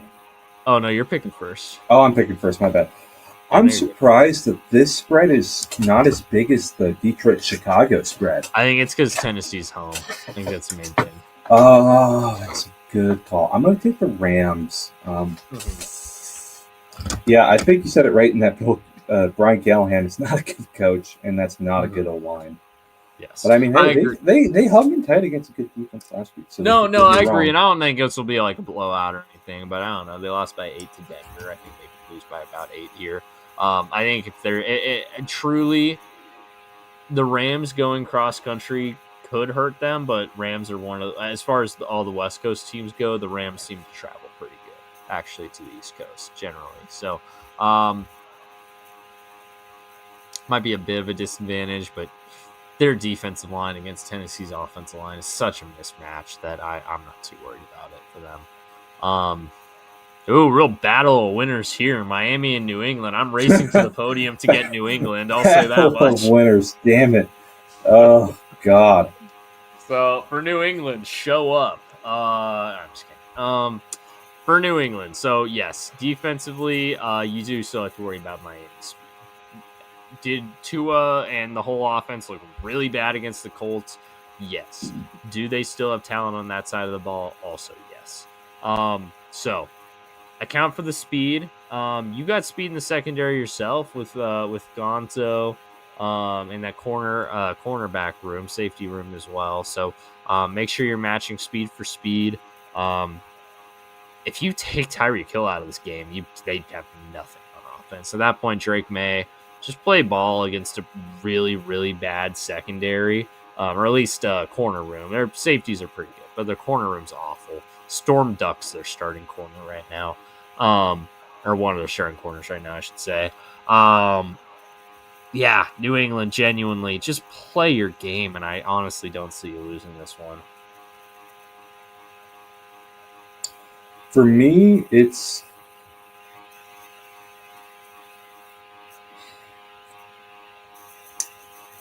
hope the players meeting worked. Hope. Yeah. I don't know, man. You really got to hope you laid a big fat egg. Yeah. That might be it. I've got New England. The fact that I'm getting points for New England. Same. Me too. Me too. It is a tough spot for Patriots to play, this September, but I think they're a far better coached team. Far better coached. Absolutely. San Francisco and New Orleans. This one's interesting. So you get to pick. Who are you making the case for? I'll take the Saints. Okay, go ahead. Protect Rattler, right? The most dangerous weapon on the Niners right now is Nick Bosa, especially after the news this week. So watch out. He's going to be a man possessed. Protect the quarterback, move it around. And get after Mac Jones, especially old man Cam Jordan with his gray dreads, it looks like. Gray dreads, yeah. He's looking old, man. Get after. I feel like that's my answer. I'm a basic man, I guess. But got to protect Spencer Rattler, Rashid Shaheed, Burner. Get Alvin Kamara out there in the flats. They're a good tackling team, so gotta play physical. Yeah. But it is a banged up Niners. The Niners only getting 3.5, and I know it's on the road, but still, it's the Saints. Oof, they got banged up. Yeah, the Niners are beat to hell right now. There's no way around it. Anytime your starting quarterback's out, you're beat to hell, but you're also missing your best offensive weapon in Kittle too.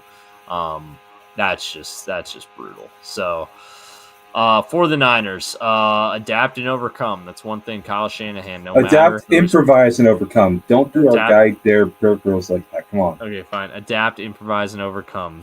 That's something Kyle Shanahan is early on in his tenure in San Francisco, and also in 2022 when he had to go from Lance to Garoppolo to Purdy. One thing he did consistently was whoever his quarterback was going to be, he was going to be successful. So keep that up. Mac Jones, plug him in. He's got a similar skill set to Brock Purdy. It's not like you're going from Patrick Mahomes to Tim Tebow or something.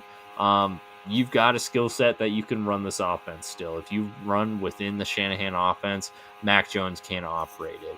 And Mac Jones actually wasn't terrible when he was Jacksonville's backup quarterback last year, and he had to step No, he was not. He was not. So I have faith that he can kind of keep it going.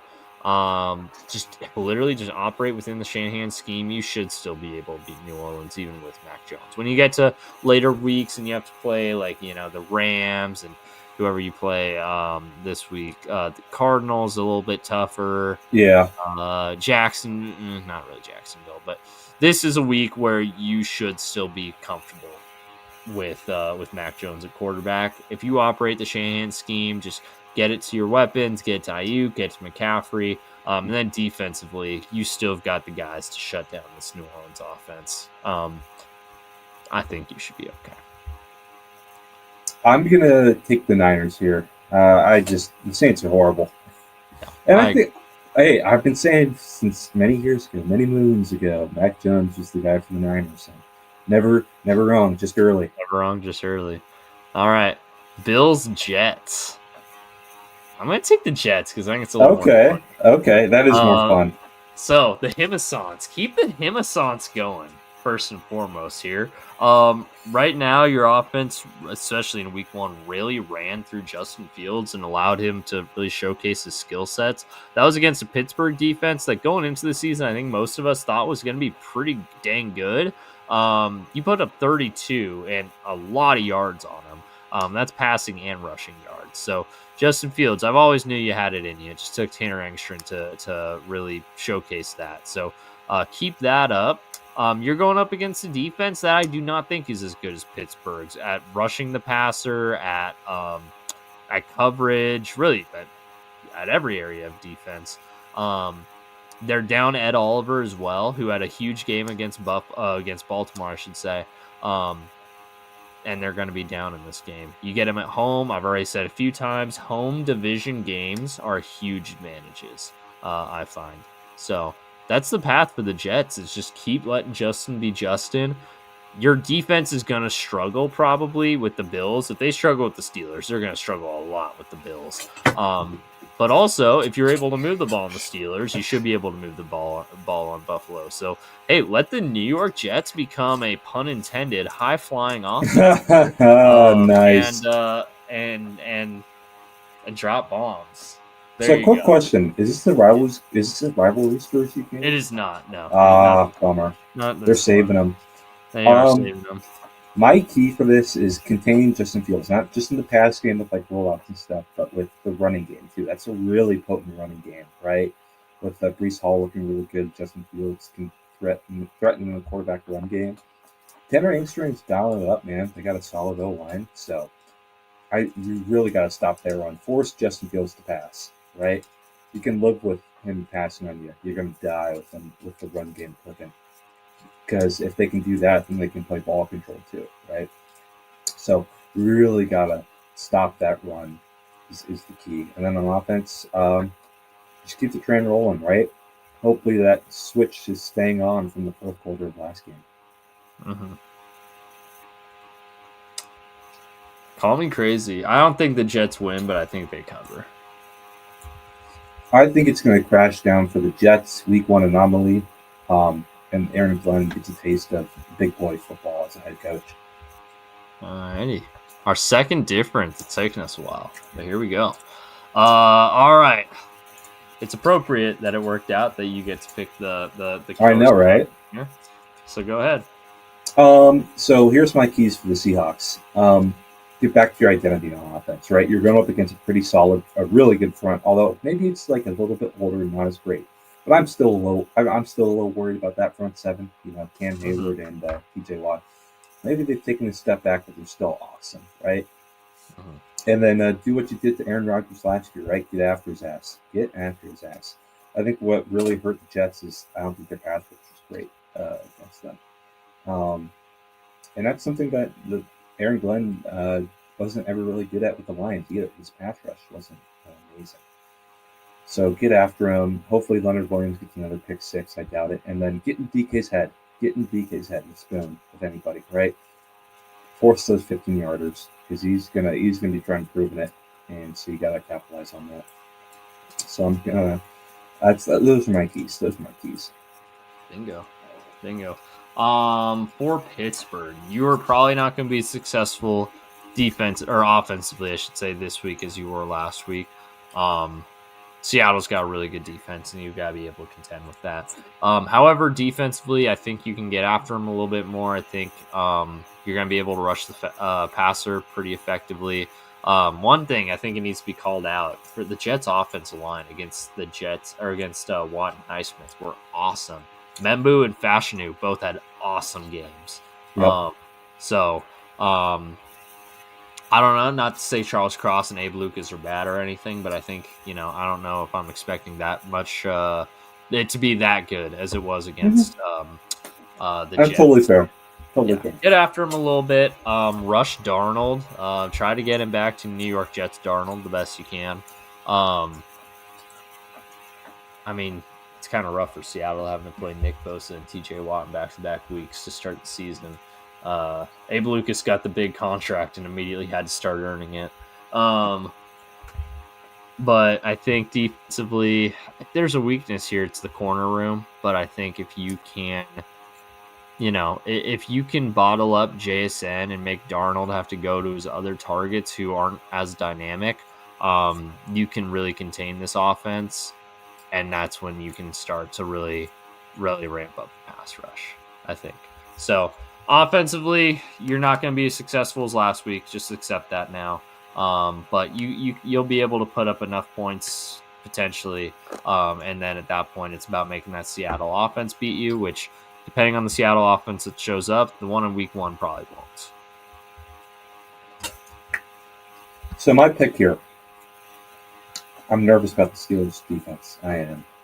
I really hope the Seahawks offense can show me something else. I think they're going to come out really fired up after a letdown, playing DK who didn't want to be there. I think it's going to be a team ready to go. However, I think it's going to be a low-scoring dogfight. I don't know if they're going to win or not. I can't make that pick right now. However, I think they're going to cover. So give me the Seahawks to cover at least. I think it's a big dogfight. I'm kind of with you. I think the Steelers win, but I think 3.5 in a game that's going to be low scoring. I'm going to take Seattle to cover. Last game here. Ooh, 11.5. Do I want to take the fun one or do I want to take the easy one? Up to you. I want to take the Cleveland Browns. So, I'm going to make this a hype video, actually. Cleveland Browns were once the Baltimore Ravens. Or, sorry. The Baltimore Ravens were once the Cleveland Browns. I'm already screwing up. Sorry. Baltimore Ravens are hosting their 30 years in Baltimore anniversary celebration this Sunday against, guess who? The Cleveland Browns. Kevin Stefanski and this whole team should take that as a personal affront to who you are as Clevelanders. They're going to probably bring up how your river catches on fire, or how your lake catches on fire. Your rivers catch on fire too, but your lake caught on fire that one time. They're going to bring up that your coach literally jumped into a lake less than 10 years ago. Yeah. They're going to bring up that you went 0-16 and are probably going to go 0-17 here in a few years. They're going to bring up that your quarterback is probably guilty of some form of sexual assault, even though their kicker was kind of guilty of the same thing. But don't worry about that. He'll be your kicker in a few weeks. They're going to bring up all that stuff. And they're right about all of it, to be clear. But it's still the Baltimore Ravens and the Cleveland Browns. And at the end of the day, these games always get kind of funky. Unless it's a Week 18 game where neither team has anything to play for, in which case the Ravens usually absolutely slaughter the Browns. But you just contained the league's best offense last week, held them to negative 18 yards in the fourth quarter. So I know you are capable of good defensive football. You know who else knows you are capable of good defensive football? Lamar Jackson, because you beat him last year. You did beat them in one game. You split this series last year. 11.5 points is a personal affront to who you are as a Clevelander. Insert quote from draft day. I don't know. I can't think of it off the top of my head. Go into Baltimore, stun the world, destroy their weak offensive line. Their defense is susceptible. Get Judy, Cedric Tillman. Hey, Harold Fannin had a pretty good game. Get Harold Fannin involved. Take advantage of their weaknesses over the middle because Roquan Smith is fat now and can't cover anything. Take it to him. That's how you do it. Shock the world. Mic drop. Harold Fannin, that's how you win this game. For me, you got to show up. You got to impose your will. King Henry down the gut, right? That's, hey, that's a tall order going against a pretty solid defense. Carson Schwarzenegger had a really good first day. Not so much for Mason Graham. And I mean, Myles Garrett was a freaking terror. He just was. So, this is going to be a game one in the trenches, right? Get Lamar out there doing his Lamar thing, being the running back, shoving fans in the face. That would be pretty funny if he did that to to a Cleveland fan. They'd give him a lot more than a Bills fan, that's for sure. Yeah. You gotta keep King Henry going, right? I think that's how you cover. Have it just really strong one game.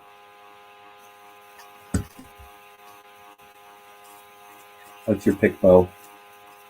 With 11.5, giving up 11.5.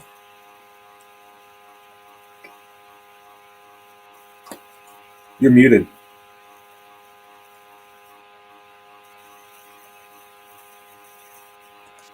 Here we go. Mhm. Yeah. There we go. You're back. Weird. It said I wasn't muted, but I thought disconnected from my mic. So, anyways, I don't know how that's possible, but either way, going on to Baltimore is rough, man. It's a tough place to play, especially for division games because those fans are just scum of the earth. But AFC North football is different, baby. The Ravens will win, but 11.5's a big spread. Give me the Browns to cover. I might have some egg on my face after this, but 11.5 for a divisional NFL game is a little much for me. So I'm also going to go Cleveland. Man, we are chalky. We've got like what 2 differences, Two differences, all week. geez. I thought I was gonna be the difference maker on that one. All right, here's a fun one. Denver, Indy. This will be. Here? I'll go. Who do I want? I'll go Denver. Okay. All right. Go ahead. So you're going up against a really well-coached team with a solid run game, right? They're going to really try to keep you off balance on defense. You got a great pass rush, but just a great defense as a whole. So play really disciplined football. When you get the chances to pass rush, and then be stout against the run. And you got to hope Bo Nix has a better day, right? You're in the dome, temperature control. Hope Bo Nix has a better day against, I'd say probably a better defense, right? So help him get going. Have RJ Harvey go. He had a good first game. So just hope Bo Nix reads from those mistakes. Marcus Brown is ready to go. It's a Lou Anarumo defense right here, going up against Bo Nix, and that's one thing. One of the areas that I think helped the Bengals last year, and not to say their defense was good or even necessarily played a great game, but I think they were able to catch Bo Nix off guard a few times, which they weren't able to do a lot of quarterbacks last year.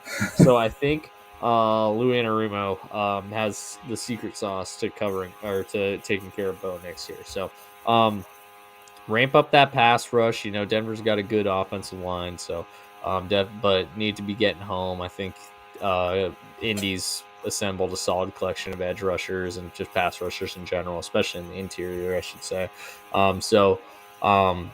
Anarumo, just do what you're best at. Mad scientist, try to find ways to take away Bo Nix's answers. Try to trick him with your pre-snap reads. Make him think he sees one thing at the snap. Throw the ball early and throw right into a pick. Do what you did in Cincinnati for so long, and now you're doing in Indianapolis through one game. Offensively, Daniel Jones, you're going to have a much tougher time with Denver than you did with Miami. That's for sure. Let's get that out of the way now. However, I don't know how to put this. I think you've got the keys around you to still be successful. Denver, for as good as their defense as a whole is, doesn't have like this top tier elite pass rusher. So Daniel Jones, I think, will generally have time in the pocket, especially because I think Indy's got a good tackle tandem. I think you'll have time in the pocket. So just go through your reads, see if you can get guys open over the middle because their linebackers definitely not as much of a strength as their corners. So see if you can get guys open over the middle. Feed it to Tyler Warren. This could be a big Tyler Warren game potentially. Try to take advantage of your tight end matchups because I remember from last year Bengals when they were able to successfully get the ball to their tight end quite a bit. So this could end up being a big Tyler Warren game. Who are you picking?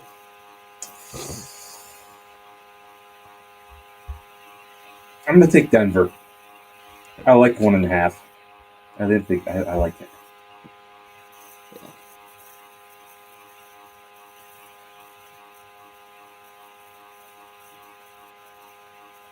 Yeah. This is a tight one. I think Indy wins straight up. Oh, okay. And that's not me saying I think the Colts are going to end up being a playoff team. This just screams like weird week 2 game that we look back in December and be like, how Denver lose that? I like it. Tight. I think Indy wins on like a walk-off field goal. I think they keep them tight. Okay. I think that Anarumo defense keeps Bo Nix kind of bottled up. Daniel Jones has a chance to win at the end, and he pulls it off. I could look like an idiot for that one, though, but we'll see. Carolina, Arizona. Let me again rush to the podium to get Arizona here. All yours, buddy. All right. Arizona. Well, he seemed to have found the secret sauce here with to competing.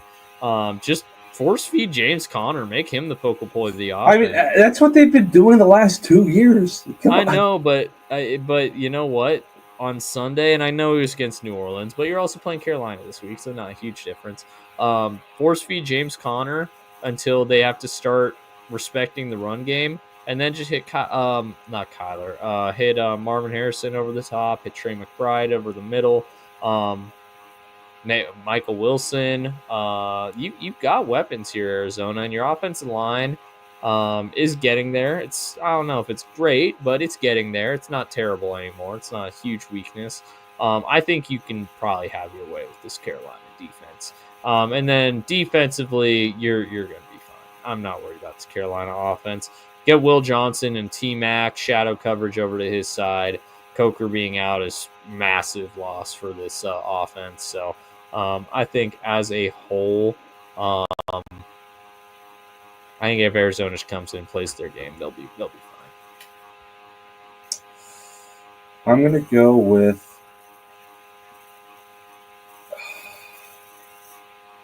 You gotta hope Bryce Young can just cut. You're going up against a really complicated defense. It's one of the most unique, and it's mainly because of Buddha being able to do anything in the secondary, right?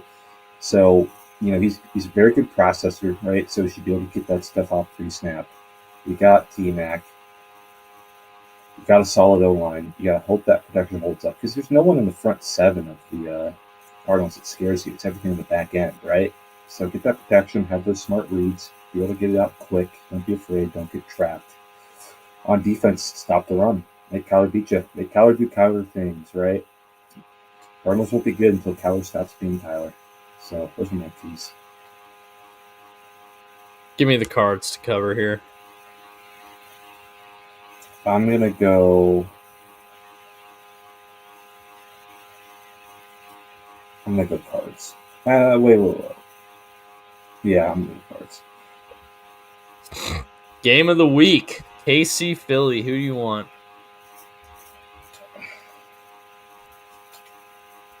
I'm going to go with Philly.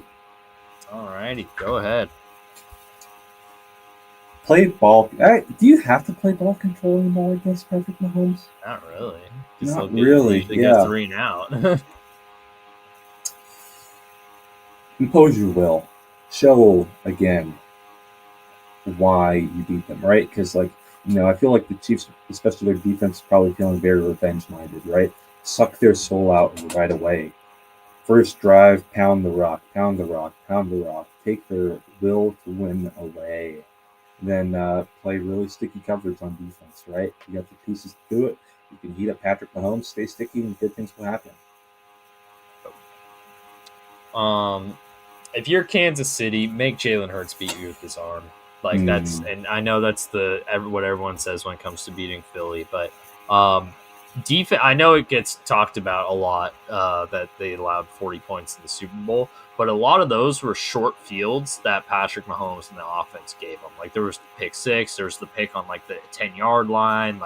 They gave them a lot of those points, as almost as gimmies. So if you're Mahomes in the offense, funny enough, it's kind of come full circle. Mahomes in the offense, you guys got to play ball control at this point. You can't be turning the ball over. You have to dominate time of possession so that ultimately you aren't giving the ball to Philly and giving them a million chances and allowing Saquon and Hurts to beat you on the ground. Get out to a lead early, which of course every team wants to do, but get out to a lead early to try to neutralize the run game as much as possible for Philadelphia. We already saw last week the new OC in Philly might be having some trouble reaching A.J. Brown and Devontae Smith. So bottle them up. You got talent in the secondary with McDuffie on one side and, hopefully someone else on the other side to cover the other guy, Devontae. I think ultimately, though, the biggest thing is just going to be find a way to bottle up the run game and do not let them get into short yardage. Because if they get into third and short, second and short consistently, they're going to have your way with your defense. You already started to see the cracks form, and that's Magnolia defense against the Chargers. So don't let those cracks keep breaking. Try to remain confident, I guess is what I'm trying to say. Who's your pick? I'm going fly, Eagles, fly, baby. 1.5. Give me. Yeah, that's nothing. I agree entirely, actually. I think I'm not ready to say we're seeing the end of the Chiefs, but 0-2. You know, the Chiefs are never going to be over as long as they have Mahomes, but Right. they need a little refresh. They need a eat fresh refresh, as Russ Wilson would say. They need a danger witch. They do need Danger Witch. Sunday Night Football. Penix versus McCarthy. I feel like I can't wait for that one. Yeah. Give me. You know what? I know you want to talk up Penix. Thank you. I appreciate it. I appreciate gesture of goodwill. I also think it'll be a little easier. So with the Vikings, first and foremost, throw away all the tape from the first 3 quarters of the Bears game because it was rough. Just forget it ever happened. Throw it away.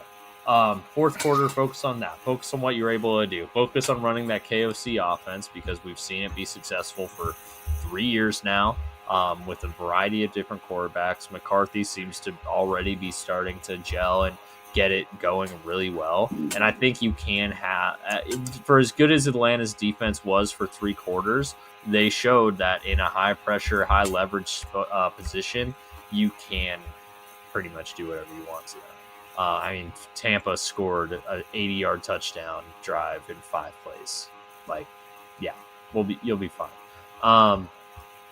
And then defensively, it's gonna be tough because I think Atlanta's really they've built a really good offense here. But the nice thing is you've built a really good defense. So keep everything in front of you. Don't let Penix beat you with the deep ball. Don't let him beat you with his legs when he tries to do the dive. Try to do the crazy acrobat stuff. Just keep everything in front of you.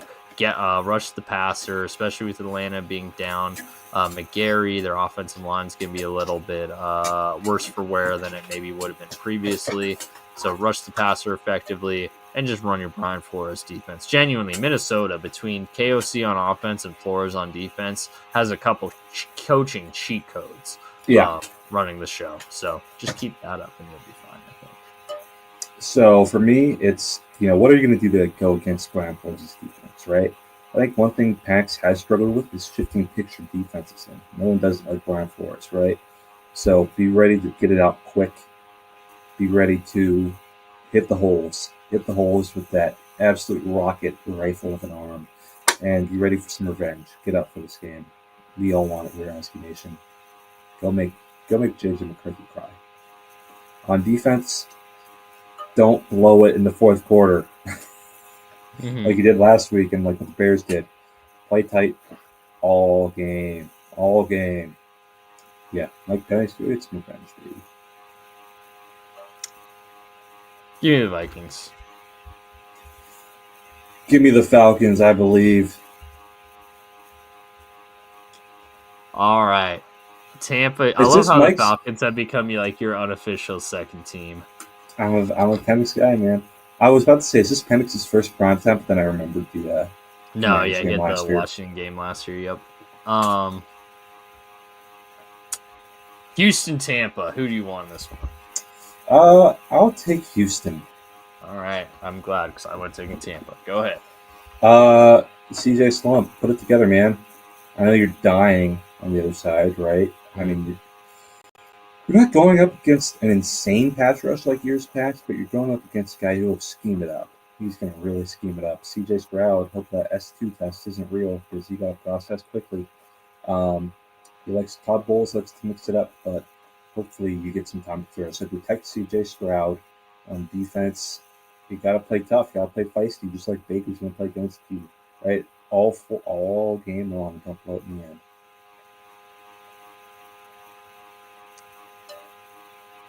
For Tampa,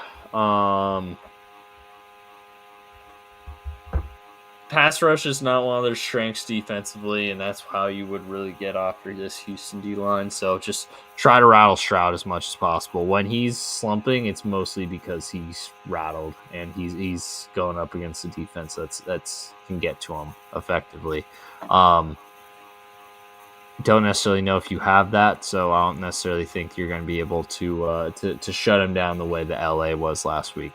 However, offensively, Baker, really good opportunity to put on a show here. Houston's got a good defense, but I think outside of Stingley, their corners don't really wow me. And you are 3 deep with good receivers right now with Evans, Egbuka, and McMillan. So there's going to be opportunities for you there. Just keep attacking, keep going at it. Just try to outscore them at the end of the day. I think Stroud's going to make a mistake here or there. Take advantage when those do come up.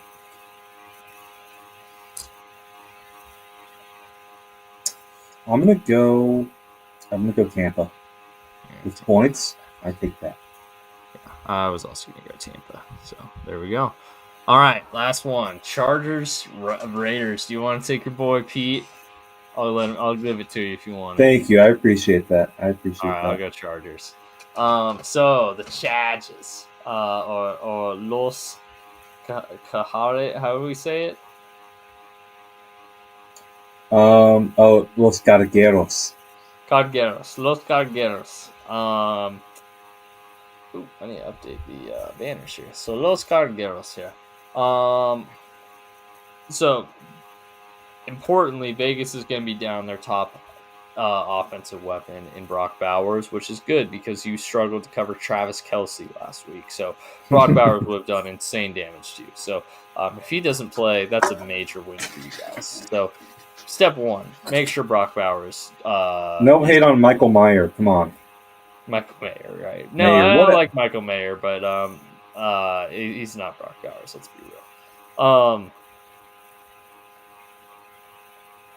I think offensively, do you trust that Quentin Johnston has turned it around? I don't know if I do, but Keenan Allen looked pretty good in his return to LA. So I think I do trust that a little bit more. Keep the ball in Herbert's hands. You know, he seems to be playing with a lot of confidence early in the season, and I think you can continue that against a Raiders defense that I don't have a ton of belief in, even if they were able to kind of bottle up a New England offense pretty effectively. I still don't really have a ton of faith in this Raiders defense. So keep the ball in Herbert's hands. Let him find guys. Let the offensive line hold up the best you can. It is tough without Rashawn Slater, but luckily, hopefully, Max Crosby doesn't kill you too much. At least you still have Joe Alt out there. I feel like Max Crosby usually rushes from the left side of the defense, so that might end up being a problem. But yeah, he goes on right tackles. Yeah, so that might end up being a problem. But anyways, maybe move Joe Alt back to the right side for 1 week. Who knows? Try to neutralize Max Crosby on defense as much as possible. Get the ball out fast. Let Herbert move around the pocket because he did really well with that against the Chiefs. I think that's one of the reasons they were able to come out with the win is how well he moved inside the pocket. And let him rip it, man. Let him rip it. I think you can you can take chunks out of this Raiders secondary, I think. So Quinn Johnston, I hope you remember how to catch from last week. That's what I'll say. This is going to be a dog fight, man. This is going to be scrappy as hell. Did you see what Pete Carroll said about Jim Harbaugh? He's like, I don't have pleasant memories or something like that. Yeah. Oh, man, these guys freaking hate each other. I love it. Man. This is going to be all out dog fight like it's back in 2013, man. Like we never left. They're definitely going to be trying to impose. They're going to be in a dick measuring contest of trying to impose will on each other, and try to ground and pound it. Gino have a good game against the moving picture defense. Pete Carroll, don't do anything stupid. Max Crosby, get after Herbert. Get after Herbert against Pipkins. I know like the Chiefs didn't do great with it, but believe in yourself. Maybe they'll send Jamal Adams on a blitz. I'm just like I can't. I mean, like just I don't got much to say about game plan because I'm just so excited to see this matchup happen again, man. I'm so excited for this game. I'm so salty. I'm gonna miss it. All right, my pick.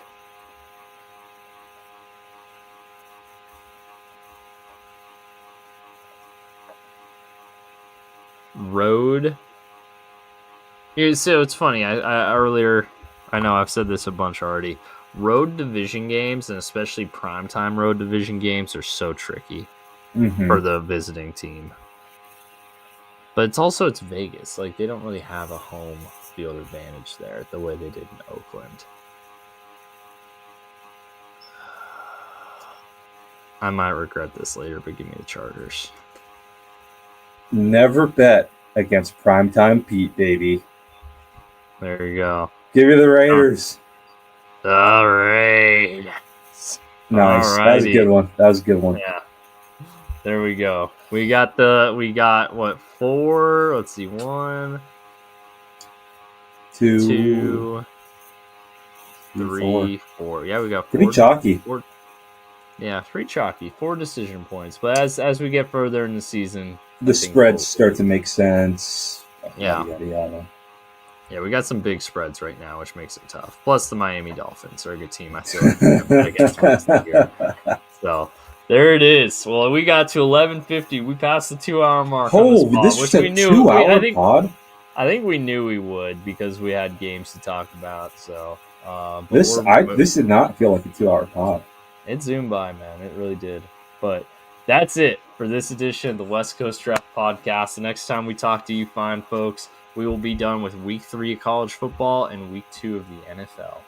It's crazy. Hell yeah. Hopefully I'm more 101, but I just saw a report that Spoon might not play. So. Ooh, that's not great. Yeah, not great. Closing thoughts, Mr. Jokinen. Oh, gosh. If one of us rekindles a 10-year rivalry absence, all of us do that. If one of us click like, all of us click like. If one of us subscribe, all of us subscribe. Thanks for watching. Drive safe, folks.